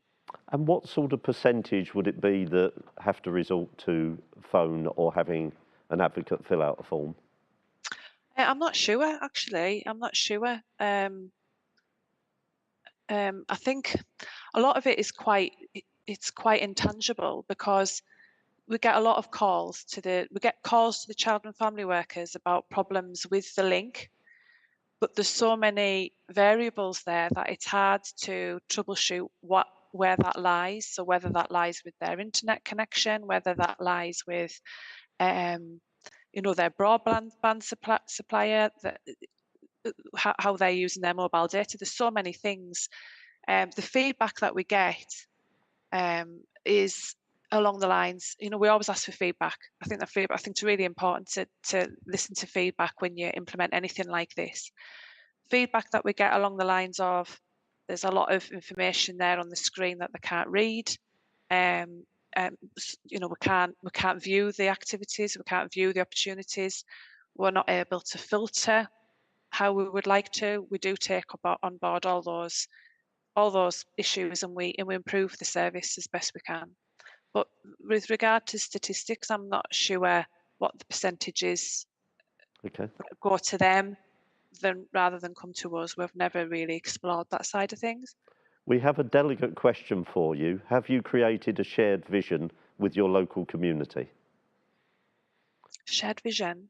So a vision for the service. So are you working with the local community to develop a vision for the service so that they're helping co-create the service, working with you? We have one of our, there's a few stakeholders involved in the project. One of them is comms, works in comms. She was actually a special educational needs parent, a child who is part of that cohort of people. So she was really useful to be part of that internal conversation, if you like. But I know that the service, the child and family workers in the service, have weekly meetings with the group to get that feedback with the parents. I'm not sure if it's weekly, it could be monthly, but we do have regular contact with the parents. Okay, thank you. Paul, I'm going to ask you, does the success you're having trading with residents, is that reflected back to the council? Is your success seen as part of the council's success? Is that the way it works, or is it the success of you as a private company? Over the years, I've worked with many housing associations and other local authorities, and part of my sales pitch has always been that if we do a good job, then you do a good job. We see so often that poor in teams like maintenance, for housing stock, where people wait ages for services, where it's poor quality, and that reflects poorly on the local authority. I think delivering a really good service actually reflects really well on the councils. That's via the customers. Before the council itself, since we've started trading, we're fortunate enough that we took some figures with us when we left, and over the past 6 years of trading, we've saved over £3 million. Wow. Because the council had to subsidise the pest control team before, so now we're fully funded. So we've saved them over £3 million, and because we're a company and they're the shareholder, there's a dividend payable as well. And the council has received over £300,000 in dividend payments as well. So, it's seen, the council's seen positively, and it is positive for the council financially as well. When you're on site, do your operatives have the opportunity to feed back things they see to the wider council? And if so, how does that work? Yeah, they do. That's not necessarily something we shout about because we want to build up the trust with the customer, but staff are trained. Annually, we do a refresher course for all the staff on safeguarding issues and things like that. So they always have their eye out and they're looking for safeguarding issues.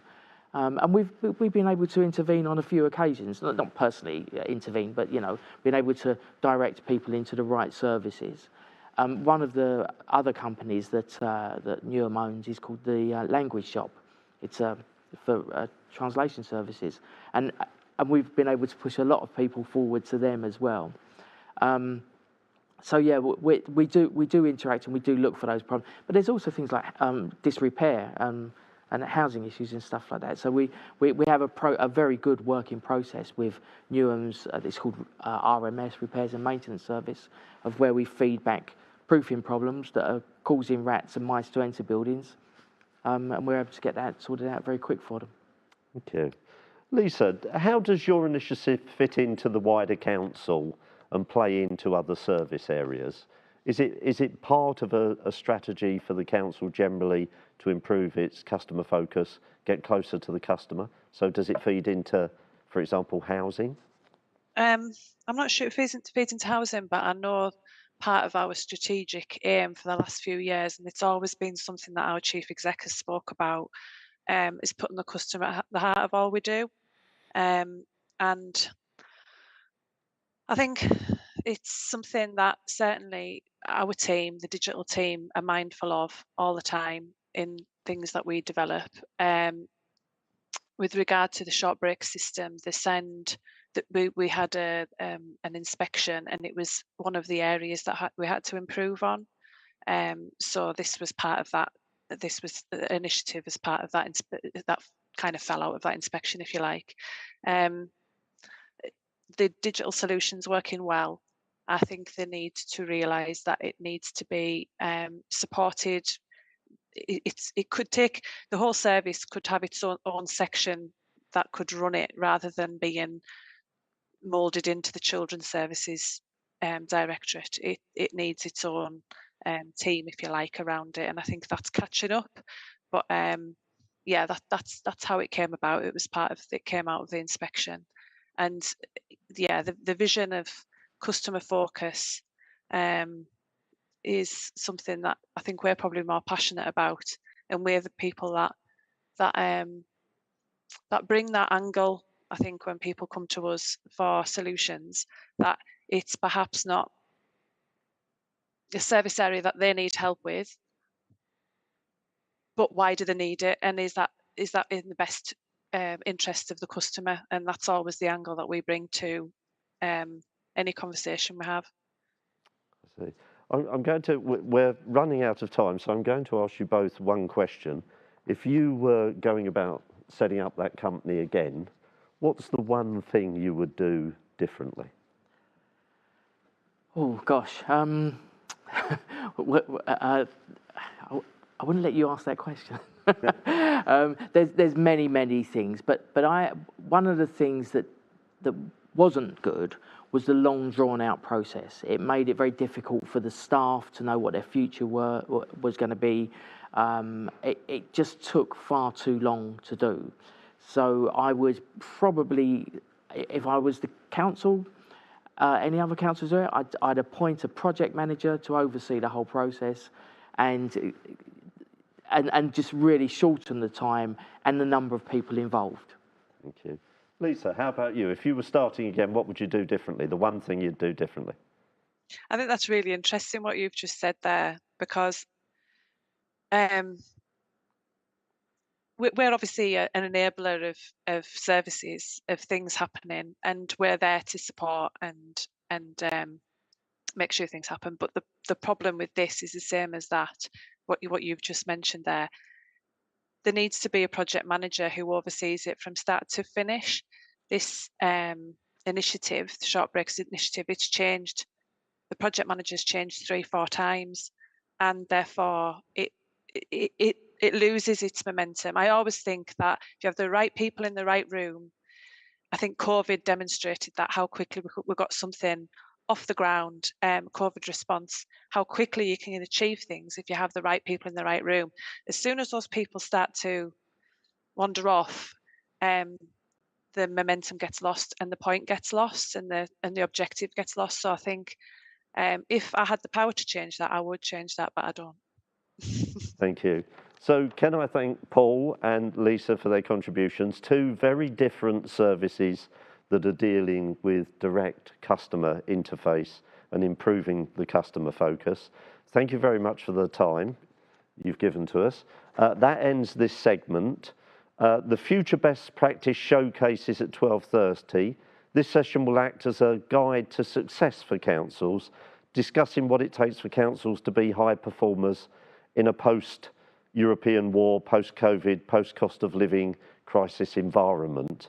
And we'll hear from a handful of top-performing councils from the annual iESE Awards, sharing their best practice and lessons learnt from their achievements. So I look forward to seeing you there. Thank you. That's the end of this session. Thank you very much.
Hello and welcome to the plenary session of the conference titled Future Best Practice.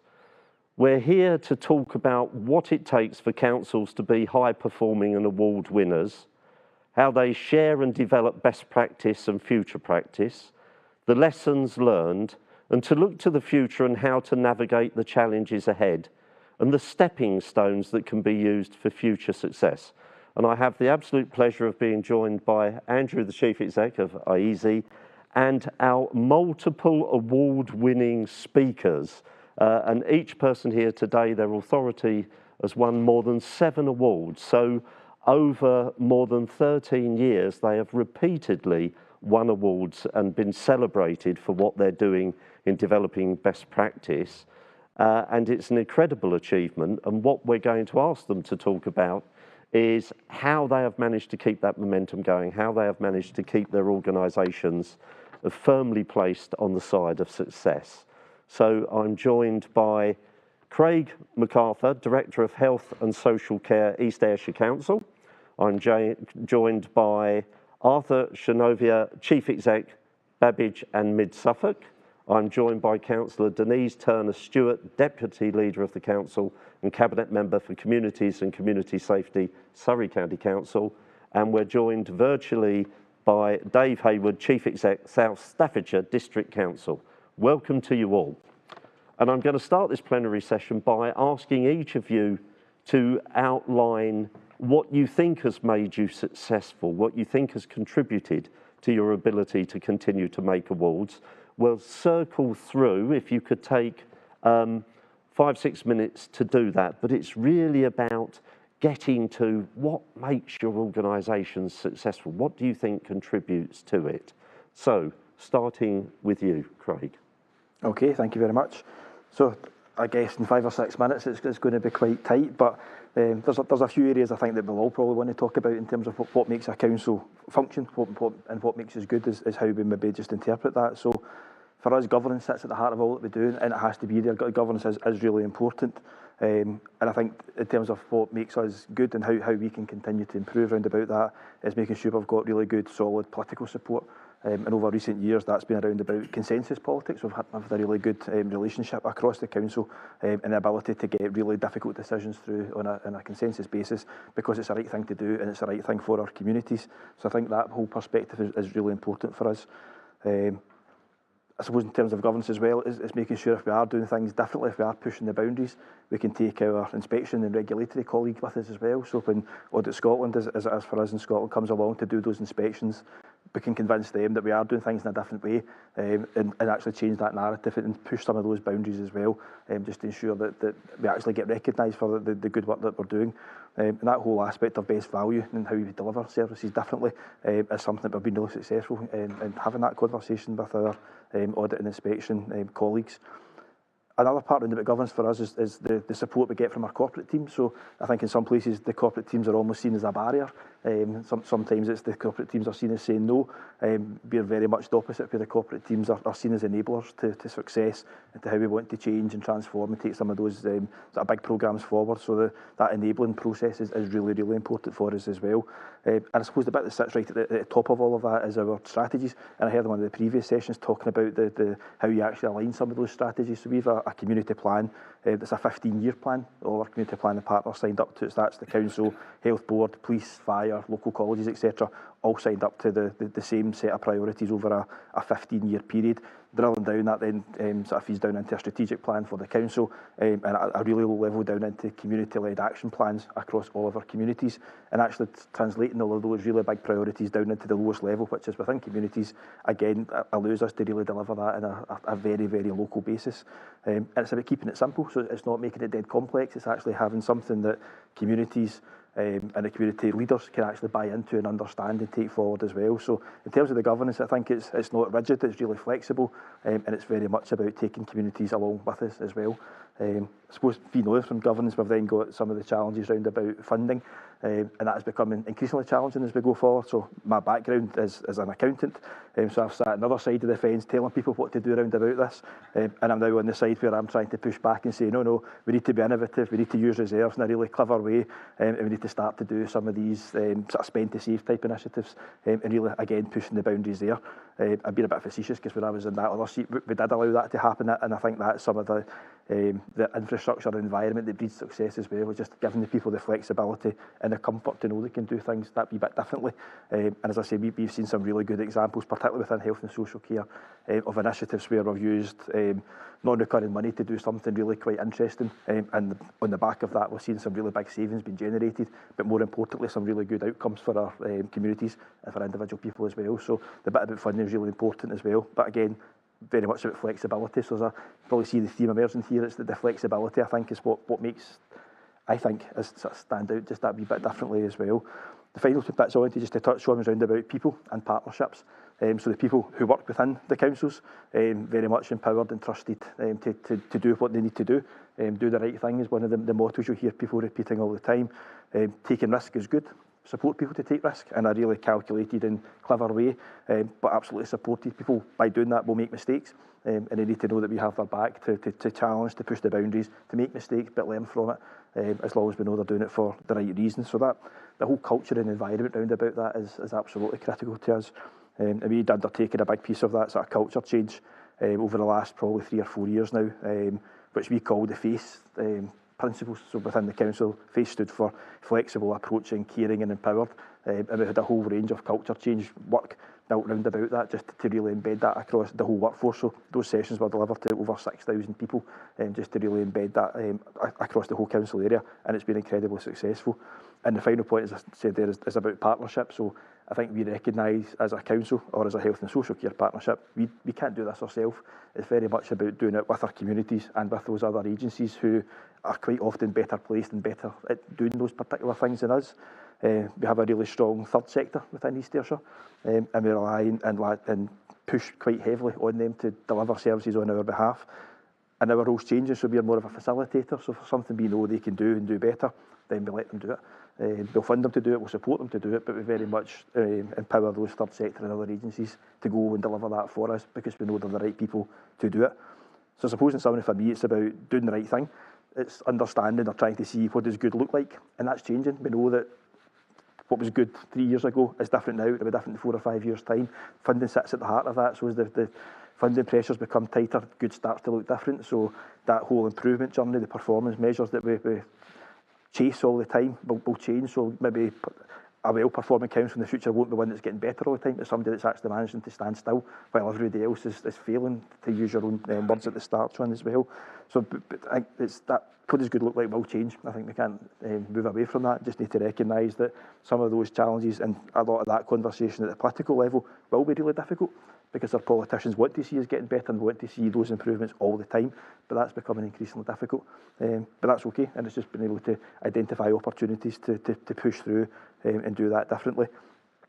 And the bit for us that sits right at the heart of all of these things is self-evaluation, self-awareness, understanding where we are, what we're doing, so that if somebody does come along, if we get an external auditor or an inspector coming along, there's no surprises in there. We know where we're good, we know where we're bad, and we know those opportunities to improve. And at every step of the way, we've always got plans in place to do better and to do more. So the bit about self-evaluation and having not a really complex framework, again, back to the first point, keep it simple, but just understanding where we're doing well, where we can do better, and just making sure that we always do the best by our communities and our residents.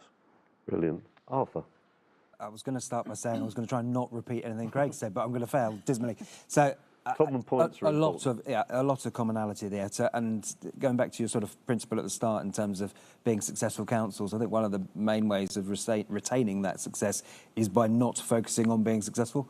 So being humble, recognising that we get just as much wrong as we get right, but it's about how we identify that. So governance absolutely important, having that openness and ability to be able to say we're not getting this quite right, and then being prepared to tackle it accordingly. So for me, it's all about culture. All the different strands come back to culture, setting that framework out from the outset so that all of our staff, so we're 2 authorities, but only about 550 staff between the two. So being very clear, what is it we're ultimately trying to achieve? You're not a planner, you're not a housing officer. Yes, you are technically, but what are we actually trying to achieve? And what are the values and behaviours that underpin that? And that's absolutely critical, particularly around behaviours and recruiting people on that basis, less their professional skill, more in terms of what do they bring to that unit, to that partnership, to those relationships.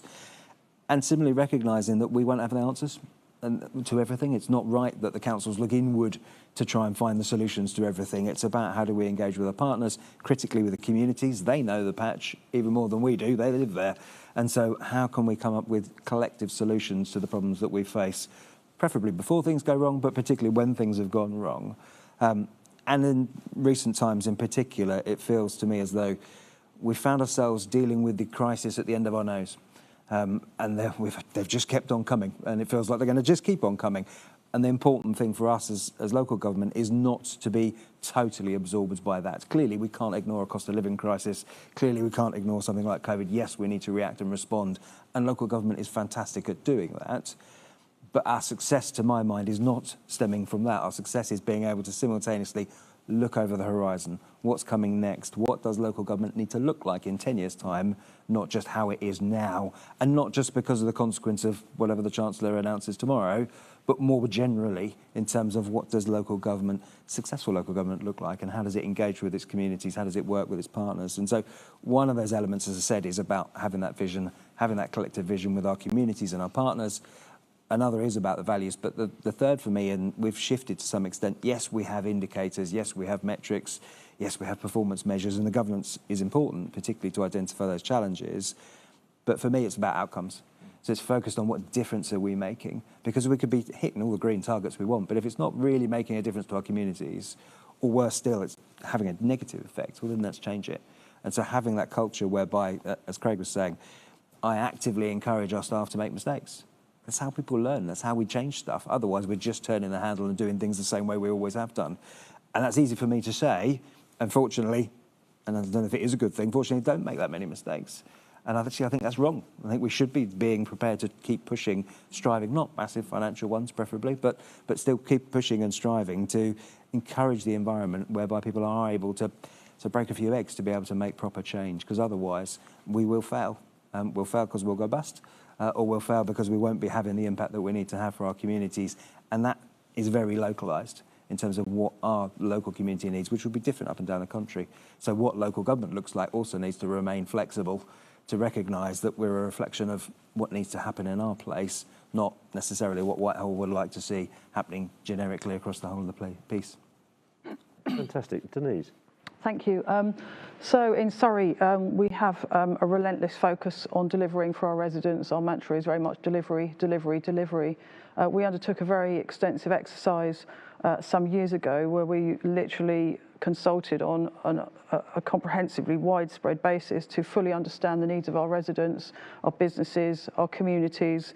It was a completely exhaustive exercise, really, so that we could then form our priorities, which would then drive our activities and our initiatives and our strategies going forward. Those priorities, tackling health inequalities, working for a greener future, empowering our communities, and building a thriving economy, have been the bedrock, really, of all of the work that we've been doing. And they form very much the sort of structure that we can work collaboratively with our partners collectively to deliver against those very relevant priorities for our residents. So it's a question of, it's not just repetition, but it's making sure that those priorities are known throughout the organisation. They're fully identifiable by all of our partners through our comms. I think you can never underestimate the power of communications. You can repeat messages constantly, but you can always do better. So we've had an absolutely relentless focus on our communications through a number of different channels. Social media today is such a prevailing influence on people's beliefs and activities and behaviours.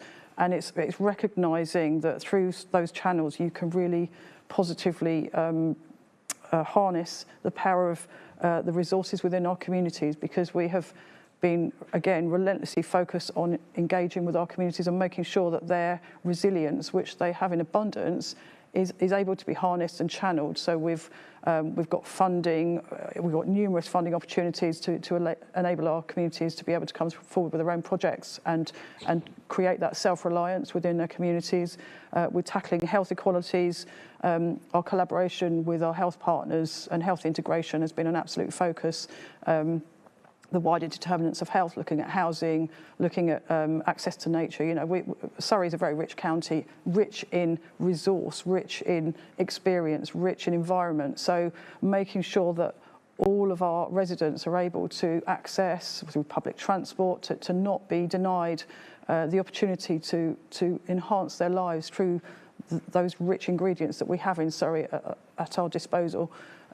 And as I say, our no one left behind mantra has really driven our relentless determination to fully understand our communities through exhaustive data analytics, through analysis, through very targeted interventions. When you're working with a population of 1.2 million people, it's really important to really get into those pockets of communities that are struggling, are more deprived. We've got community link officers that can go in and tackle those inequalities in a really kind of localised and informal basis to really kind of to challenge that perception perhaps of local authorities being there to kind of manage and organise and control, actually to support and to nurture and to nourish our residents. So I think culturally, Surrey County Council is a very compassionate and empathetic local authority. I've been a county councillor on and off since 2005 at Surrey, so I've really seen,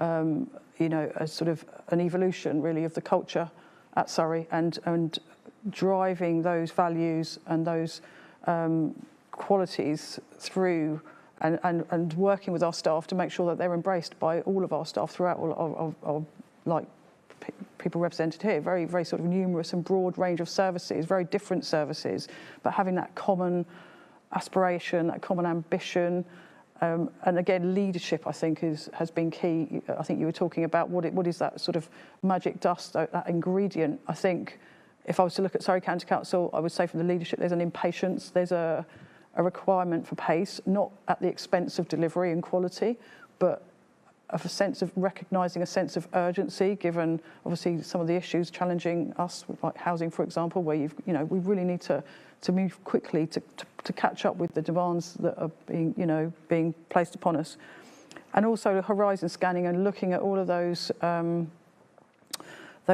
issues, that are presenting themselves both now and in the future to be able to prepare ourselves to adapt and focusing on our core business, which is delivering those essential, high quality, essential services, which primarily support the most vulnerable, to make sure that everybody is supported in Surrey, and our partners are fully supportive of that approach as well.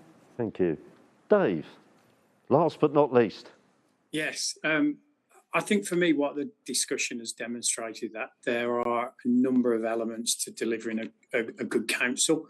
And for me, it's about getting the basics right. And Craig already touched on, it's about keeping it simple. And I think it isn't overcomplicating things, creating the culture that you want across the organisation. So for me, the starting point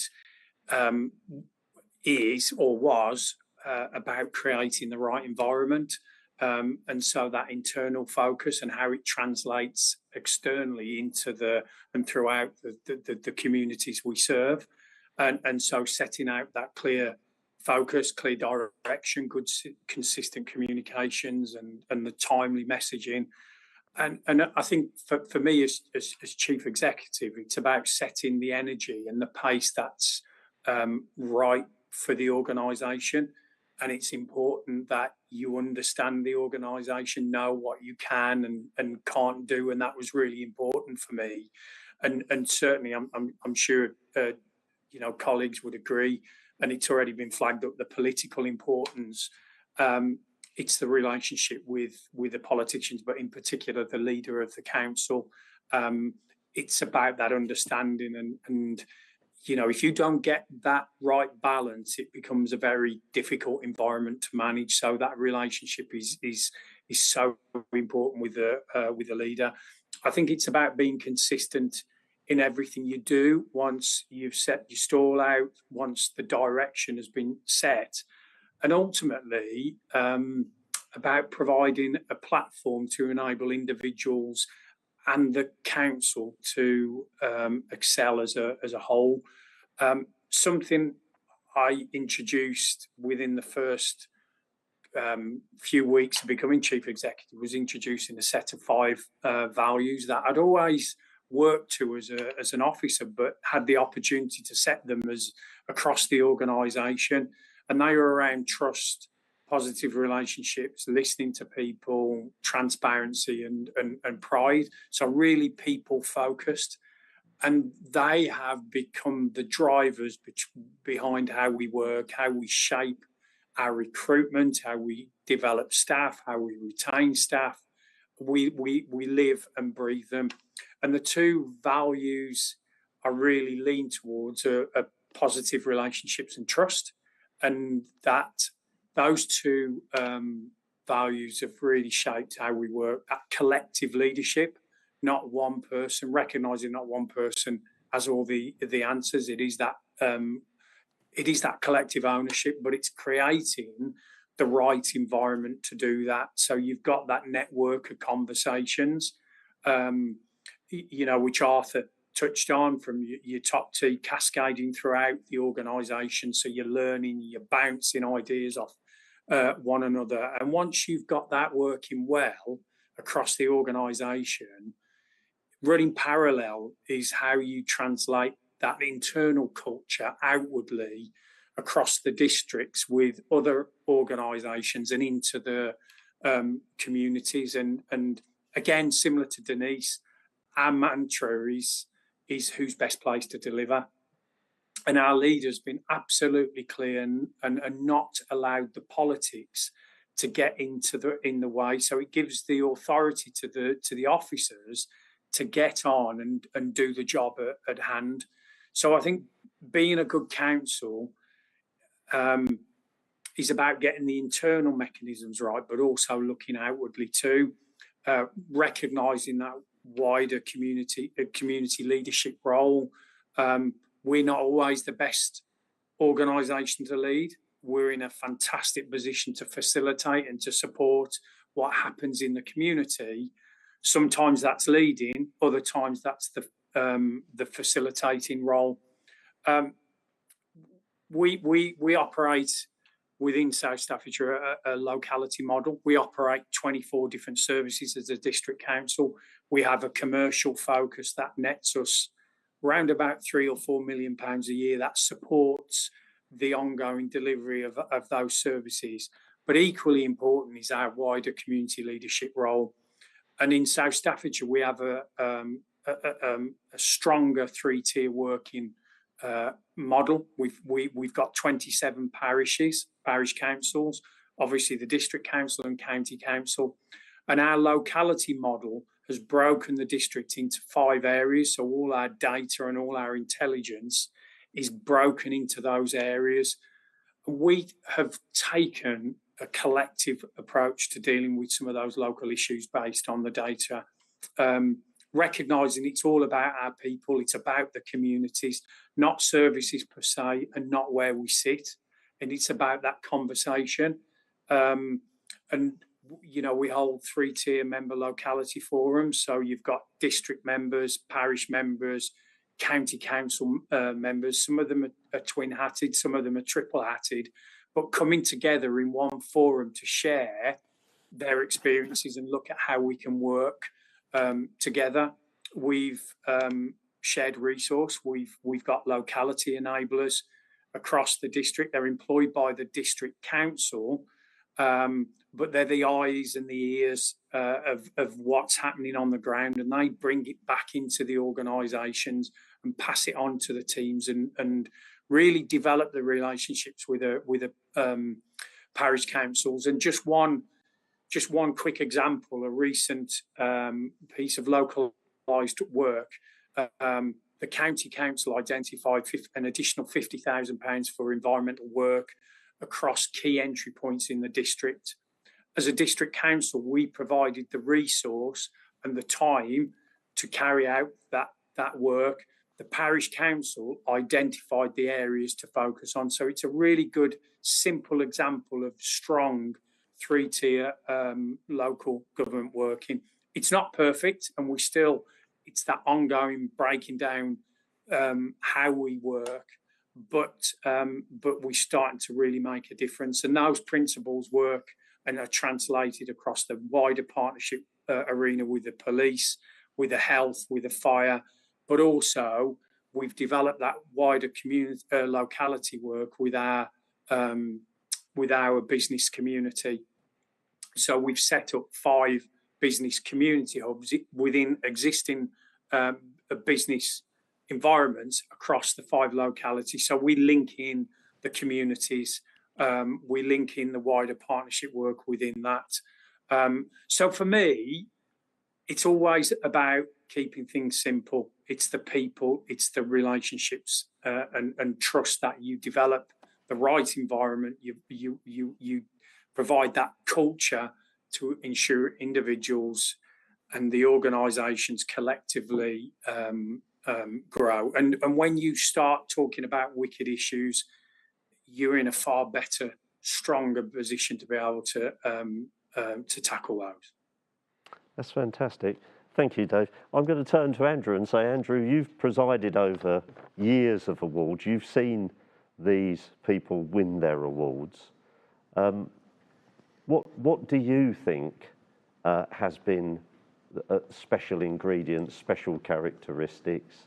You've heard what they're saying today. How does that play back to you? It certainly resonates. I mean, I think that for me, we're in a very lucky position of being able to go out and see and work with councils across not just the UK, but worldwide. And I think the common thing when you go in and you first start to have a discussion around what are you doing, there are authorities that all sit down and say, this is our staff numbers, these are our budgets, this is what we do, this is the money we've got to save next year. And there are others that sit you down and go, these are our communities, this is what their needs are, this is where they are going, and they don't even get to how we're going to respond and what our budgets are until they've got all the way through that. So for me, mission number one, if the mission is our vibrant community, our not leave anyone behind, that laser-like focus, how they do it then will change agilely, rapidly, because they're constantly looking for things that will make their community better, more vibrant, etc. And then I think the 2 critical success factors, and they've come out in the comments really, culture. They manage staff by behaviours, and there's a culture. You can cut the authority through a stick of rock, no matter who you speak to. When you go around the authority, whether it's out in parks and leisure, whether it's inside social services, they are all part of a whole organism. They're all part of a one team, and they have a culture, and they have that understanding of their community that leads them. You can touch it and feel it. It really is. I think it's amazing. And then the other thing then is actually the communities are part of the team. Actually, it's really difficult to see the edge of the authority. Actually, the community and the officers and the members are all one team, and all serving the community at the heart of it. So those for me are at the core of it all, and you can see that. And when we look for that in other countries, actually, we see pretty much a similar thing. So it's not just UK. Any public service body, those critical success factors will be there. So if I opened it up to all of you, but it's budget that's most important. If you're going to overspend, that's the crisis right there. If you haven't got the money, that's the crisis right there. Well, that must be it. That's the secret. We just need to look at the balance sheet. Surely. Said an accountant. Get to the accountant first. So I'll go first. So yes, the money is important. I don't think anybody will ever hide away from it. But I think what we've seen is that rather than taking decisions purely on a budgetary basis, I think what we found is by doing the right thing, typically that outcome will follow. So if you do the right thing, if you make the right decisions, if you're actually focusing on doing it in a specific way, the right way, then the money will naturally follow. Because I think what we see in a lot of the systems is there's waste in there, and actually by fixing that and doing things in a much more efficient way, in a better way, and delivering better outcomes for people, it naturally just becomes more cost effective. So yes, the budgets are important, but I think what we're really keen not to do, and have been really keen not to do for a number of years, is to take decisions purely on a budgetary basis. So it's not taking decisions just about money, but actually taking it because it's about better outcomes, and as I said, the money typically follows. One of our examples that we talk about, was at a conference yesterday, mentioned it as well, was a recent investment through the council in housing, so a housing model. 14, I think it was, one-bedded tenancies in a single supported accommodation for people with complex disabilities, complex needs, support packages.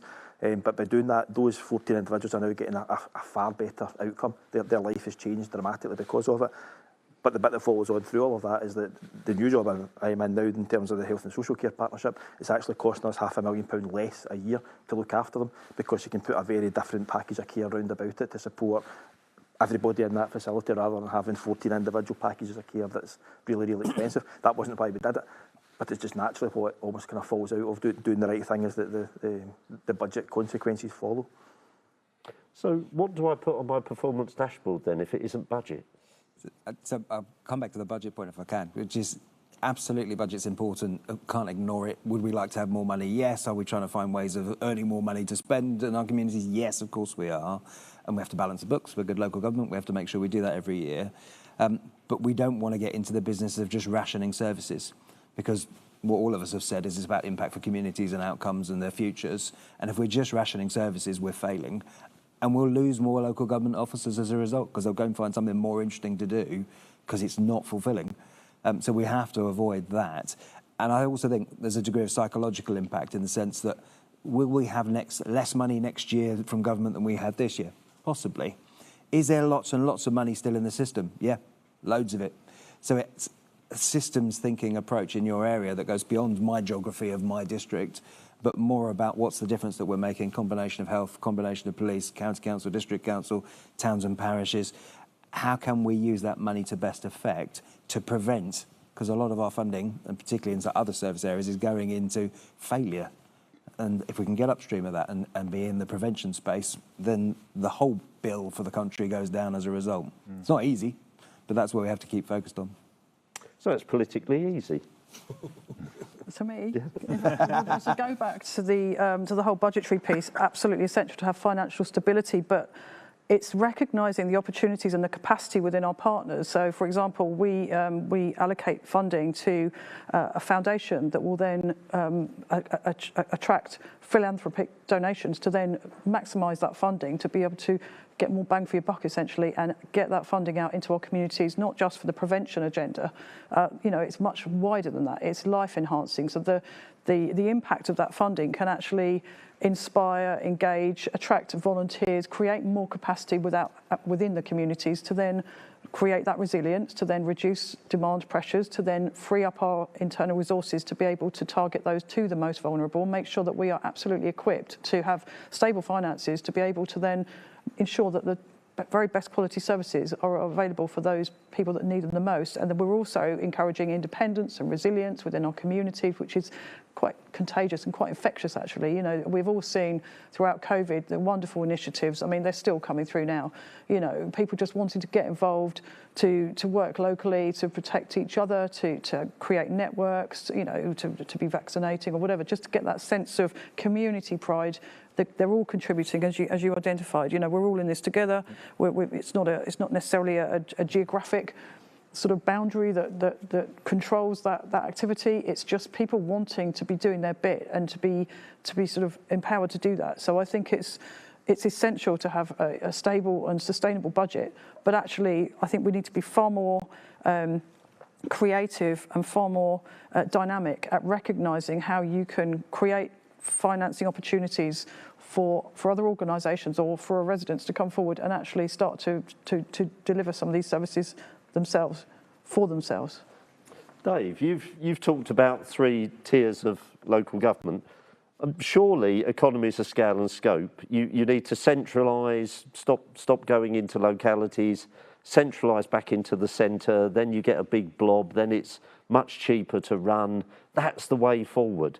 It seems how can you afford to go out to localities to be so spread out and still get all those benefits? I think we've recently launched an initiative called Communities Are the Best Medicine, and it's recognising the communities are best placed to support the infrastructure and to make things happen. And I think the infrastructure we've got around stronger three-tier working, it enables us to do far more than if it was all centralised in one place. It's recognising the strengths of the different different organisations to do it. So it's about relationships. It's about building up the trust. And I think if we lose that, if we go to one sort of single organisation and pull away, you'll lose that. You'll lose that local identity. Communities know best, and I think we recognise that. And as a district council, it's that facilitating role. It's going back to the mantra of recognising who's best placed to deliver, and we're well placed to do that, and we facilitate that role. And you know, that example I gave in terms of the maintenance, the grounds maintenance work. You know, county council put £50,000 up, but you could probably double, if not triple, that in terms of the true cost with what the districts have contributed and the parish councils and those local community groups, because part of that is the Friends network, and we've got a number of Friends groups across the district which potentially could get lost. And I think the infrastructure that we've got in place enables that to excel. So it is about, it's Denise's point, it's about doing things different, it's ways of working, it allows that creativity. So you've all talked about risk, and obviously the more partners you involve, the bigger the risk, but you've also talked about allowing people to take risks. So what does your risk register look like? Festooned with risks. So we absolutely do have a risk register. I mean, we've probably got different layers of risk register. So we have, as everybody will have a strategic and a corporate risk register that identifies the big risk to the organisation, and those will be the same for everybody else in terms of levels of funding and public safety, public protection. So those big risks will still all be there. When you start to come down into the service level risk, that's where we start to see things a wee bit differently, because we are then working in partnership with people, but actually delivering services in quite a different way. And you're right, that does present different types of risks. It doesn't mean it's a higher level of risk. I think it's a different type of risk. It needs to be managed in a different type of way. That doesn't mean we don't do it. It just means we need to understand what the risk is and manage it differently. So I don't think it means we're festooned with a significant number of additional risks. I wouldn't say that's the case at all. It's probably the risks take on a slightly different shape and form than what a traditional risk register might look like, and it requires us to manage it in a slightly different way. But that's just the nature of what we do, and we do manage it.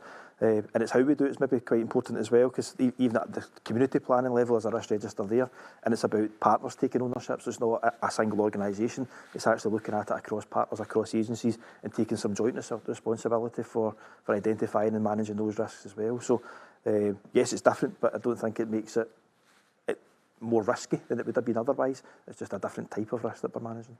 So how do you create a culture that can allow people to take risks and potentially fail and still generate success? I don't think those two things are polar opposite. I think they're the same. So it is, from a leadership perspective, it is exactly that in terms of making those points, in terms of expecting people to, or wanting people to actively go out and make mistakes. But that's not enough just saying that. You've got to back that up in terms of what they see and what their experience is. So if I say that and then the first time a mistake's made, somebody comes down on them hard and there's a disciplinary case, no, what's the learned behaviour? And local government is very good at learning to never do the thing that we did wrong previously. We need to stop that. We need to think of it more like how your phone updates itself and incremental improvements over a small period of time that you don't even necessarily notice. It's that approach to making mistakes. And as I say, actively encouraging. And it's a different workforce as well. So they're taking the point about risk. Operating in that more shared environment with collective leadership, with more collaboration, does mean that the slightly different skill sets that we need from our officers, from our councillors as well, which again is more organisationally blind, less technically in the old sense of, as I say, professional planner, professional lawyer, professional whatever, more about relationships, more about that governance control, but doing that together. But there is a counter to that, because certainly I'd say within our organisation, I think it's been part of our success, is if collaboration looks like, well, we'll only do it until everybody agrees, or when everybody agrees, well, that never happens. And so you end up doing nothing.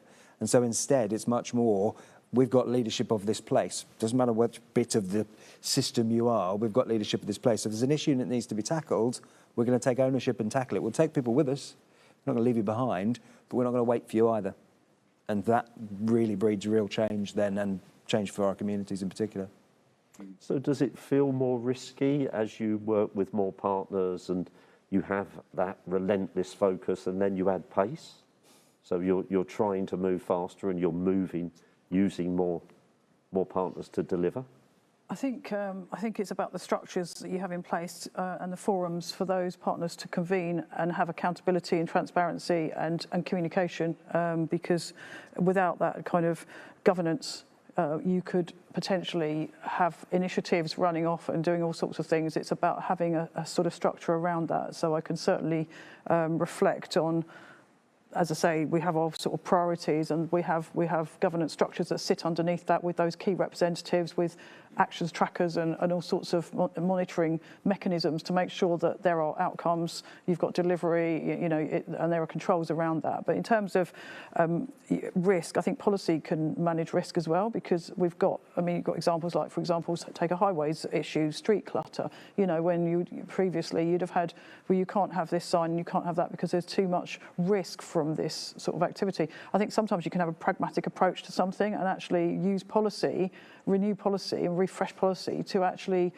manage that risk in a sort of, you've got a reference point for it, but you can adapt a policy to manage the risk as public opinion, or as forums kind of reflect back to us as local authorities, that sometimes you don't just keep doing the same things because you're managing risk. I mean, obviously you've got statutory responsibilities for the fire service, for example, which is a very rigid risk management approach for absolutely the right reasons, but in other areas you can have a far more flexible approach, and I think it's just being cognizant of where you can be more flexible and where you absolutely have to be controlling that risk and managing it properly. So Dave, if you were setting up a dashboard of making sure that you continue to be successful, what would you be monitoring? What would you be looking for? I think in terms of a dashboard, I think it's the here and now. It's managing the risk, as it's already been pointed out. So we've actually got an active dashboard that we've recently updated. So a lot of it is focused around cost of living at the minute, and being mindful of the challenges we faced, but how can we flip some of those challenges into opportunities? And that dashboard enables us to have the conversation. And I think it's going back to Arthur's point. It's about creating the right environment. If you've got that environment right across the organisation, your dashboard, your performance model is a way of it is a tool to use, but it's the way you use it. So it's the conversation, and it's how you use the data and the intelligence. So going back to, so we've got a dashboard which is very internally focused, but also we've got that broader partnership arena where we're working with partners, and actually the data and the intel focuses always pushes us towards the same areas, and so it is about that conversation and just making sure then we're clear on the governance, we're clear how we're going to collectively work together on the challenges that are faced within our communities. But as I said, you can flip those challenges into opportunities and really start to think, be innovative, creative, look at how you can work within the communities by doing that. So I think there's various levels of how you manage risk. So we've talked about culture being, it seems it's a very big issue, getting the environment right. So How do you create that culture? How have you created the culture that is doing this within your organisations?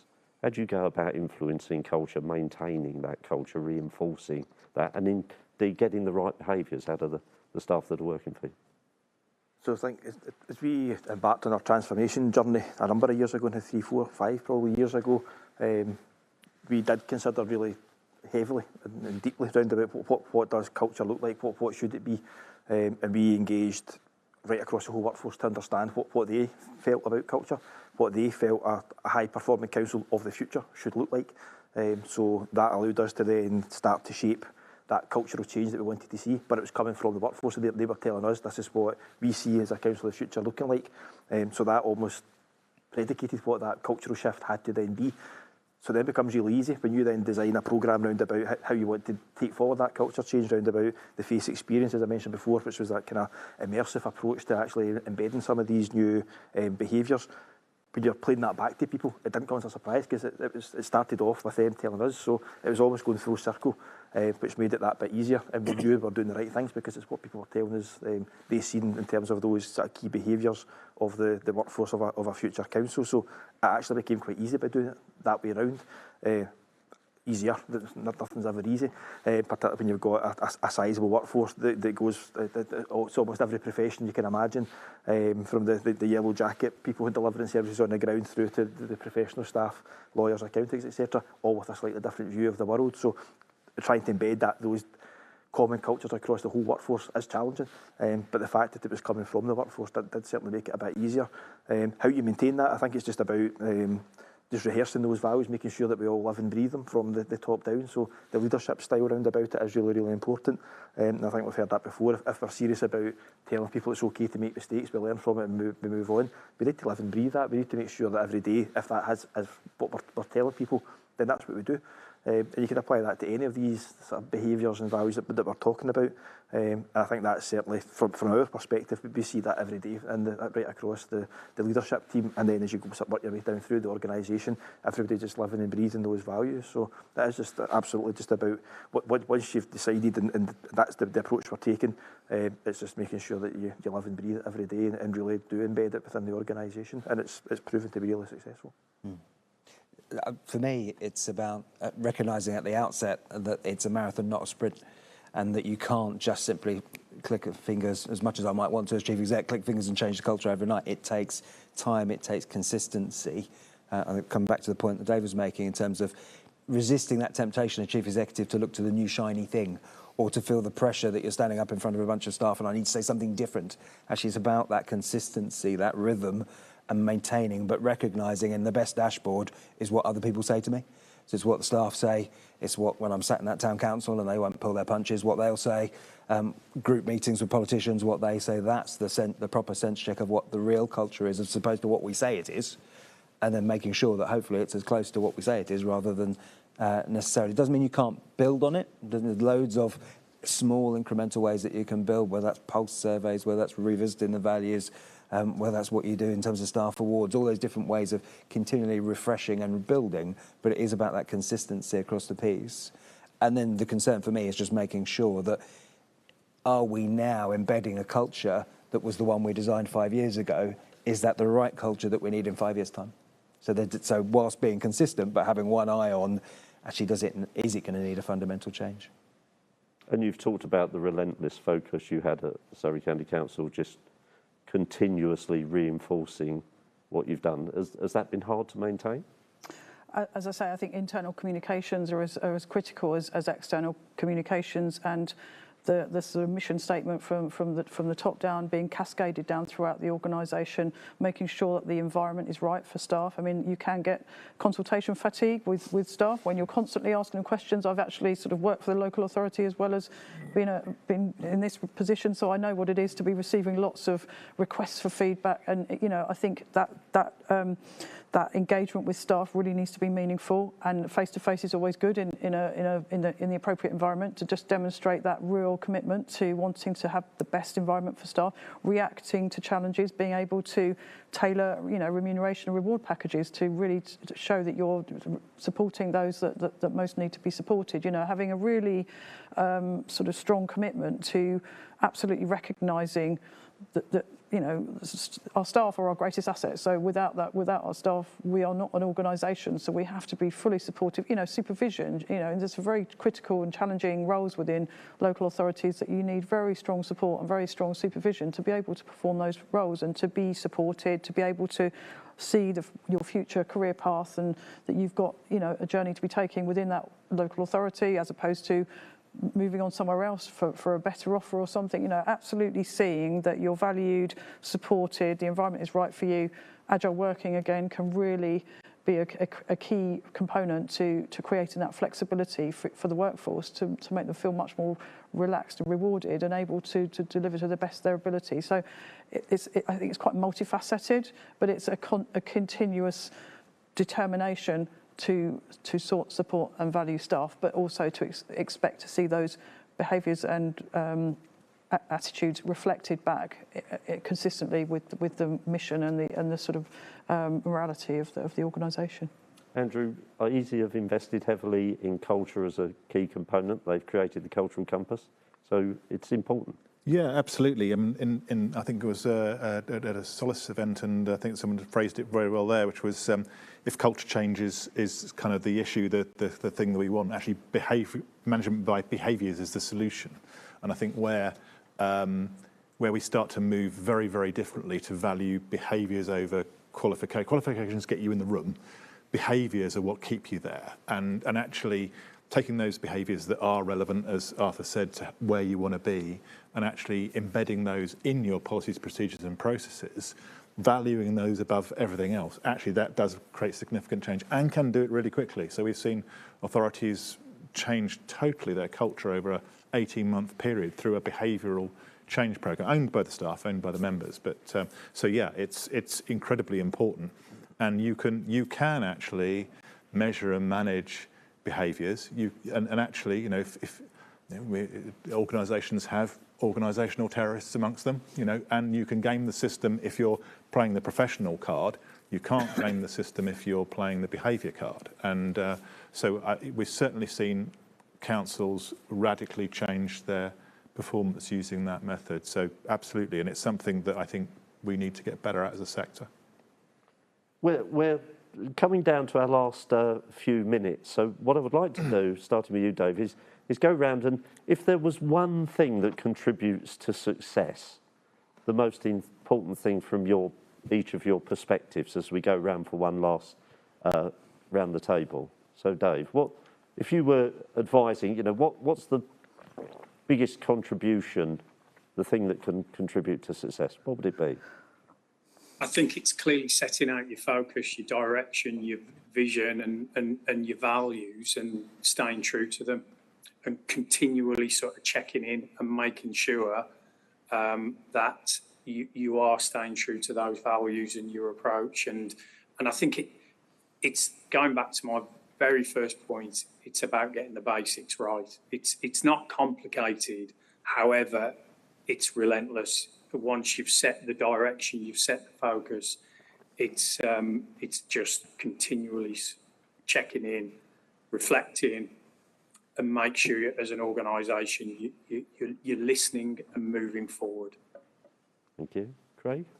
So for me, I would say it's probably about partnership. I mean that in its broadest sense. So working in partnership with other agencies, statutory agencies, working in partnership with our elected members, so officers and elected members working closely together, working in partnership with our communities and third sectors who can deliver services locally. So to me, is recognising that as a council, we can't do everything. We can try, but I think to be successful and to do things really, really well, we need to lean heavily on others. So for me, it's very much about partnership working in its absolute broadest sense. Arthur? It's a mixture of things, I suppose. It's staying humble, staying ambitious, listening, as I know others have said, and telling stories, because that's the mechanism, and being storytellers ourselves, that's the mechanism that helps break down those barriers and enable the right conversations and the communication to happen. Denise? I would say commitment. It's around never taking our eye off of our focus on delivering for our residents, but also never forgetting what it is to be a resident, to be one person in a huge population, to your day-to-day experiences, and just recognising what are the things that really make life easier for all of us, and obviously recognising all of those opportunities around us and making sure that we're harnessing all those opportunities and continually driving for delivery and being committed to that for our residents. And I think from the clock, that brings us to our last 5 minutes. Andrew, we have summing up for the plenary and for the conference. Yes, thank you. It's, I think, perhaps initially just to reflect on this session. I think standing back from it, there's clearly a lot of knowledge, and I think one of the things the sector's been good at is, I think over the years, is sharing that knowledge and actually being very generous with each other. And I think that those of us in the privileged position of actually going out need to get better at supporting that. You know, I mean, if you look at where councils have gone to, they've gone from thinking about lean and thinking about producing their services better. That was generations ago. That seems 100 years ago. We got into being much more customer centric and joining up our services around the customer. We've gone out into the communities and starting saying, how do we build from the community in? And if I compare that to where central government services have gone, I look at the simplicity of a single national service, and I'm going to put it online, or I'm going to, and it's just the kind of task that's been undertaken by the sector is huge. And so we've got events like this, and I think they are very valuable, and we publish, and that's very valuable. But we need to take some of the modern technology that councils are starting to use. You know, if you look behind what Dave's doing on data, what Surrey's doing on data, there's a level of sophistication that just did not exist even 5 years ago in what's done there. So, you know, for me, the next step for us is we want to work to build those models, you know, continuing today's conversation of what success looks like. And as you know, John, we've managed to worm our way in to get the use of an artificial intelligence research engine that does about a PhD's worth of research every 90 seconds. And by building those models, we can steal as many ideas as possible from around the world, which is essentially the definition of research. So the idea, I think, really for us as a sector now is that, you know, we just need to get much quicker, much more agile at taking some of those lessons and not necessarily implementing them as is, but adapting them for our local communities and implementing them in as cost-effective and low-risk way as possible, because you're absolutely right, you need to manage those risks, but the risk of not doing anything is even greater. So I think, you know, I think for me, the conference as a whole really has, you know, I said at the beginning, you know, if you'd picked any one of the dooms that we faced in the last 3 years, from war on European soil, global pandemic, I mean, it's a litany. And councils have worked through that step by step. They've adapted, they've adopted new ways of working, and they've carried on. Absolutely phenomenal.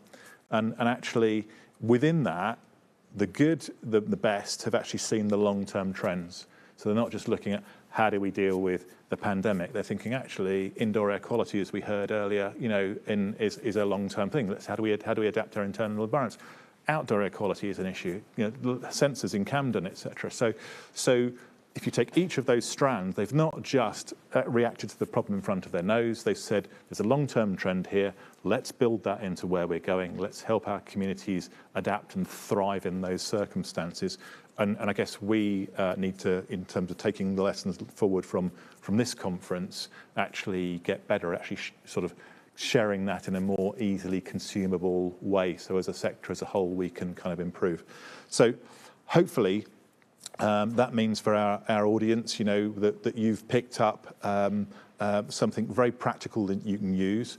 There is an issue of Transform magazine which captures a lot of the conversations here coming out tomorrow or the day after in Municipal Journal. So that's a traditional publication. It's digital as well. If you want to connect to anybody that's been in any of the sessions, I know that everyone will be only too willing to share. And of course, we'll expect in return that you share what you're doing and contribute to the pot as well. So other than that, I think that in terms of the sort of the session today, that's enough from me, and probably over to you, John, to maybe thank our I do want to panel. thank all the panel members for your contributions, your multiple award winners. You're doing magnificent work, and I do think you're exemplars for the industry. So thank you for your time and for your input. We are looking for nominations for the next awards, 2023. That's now open, so please do go to the website, do consider nominating yourselves for awards. We want to continue to use the award process and certificates of excellence process to find best practice wherever it is, and to make sure, one, it's recognised, and two, that people know about it so it can be shared. And that's essential, an essential part of what iESE do. So with that announcement, that brings us to the end of this segment and to the end of the conference. I thank everybody for watching. I thank our speakers for sharing their time with us. And I look forward to seeing you again at the next event. Thank you. Thank you.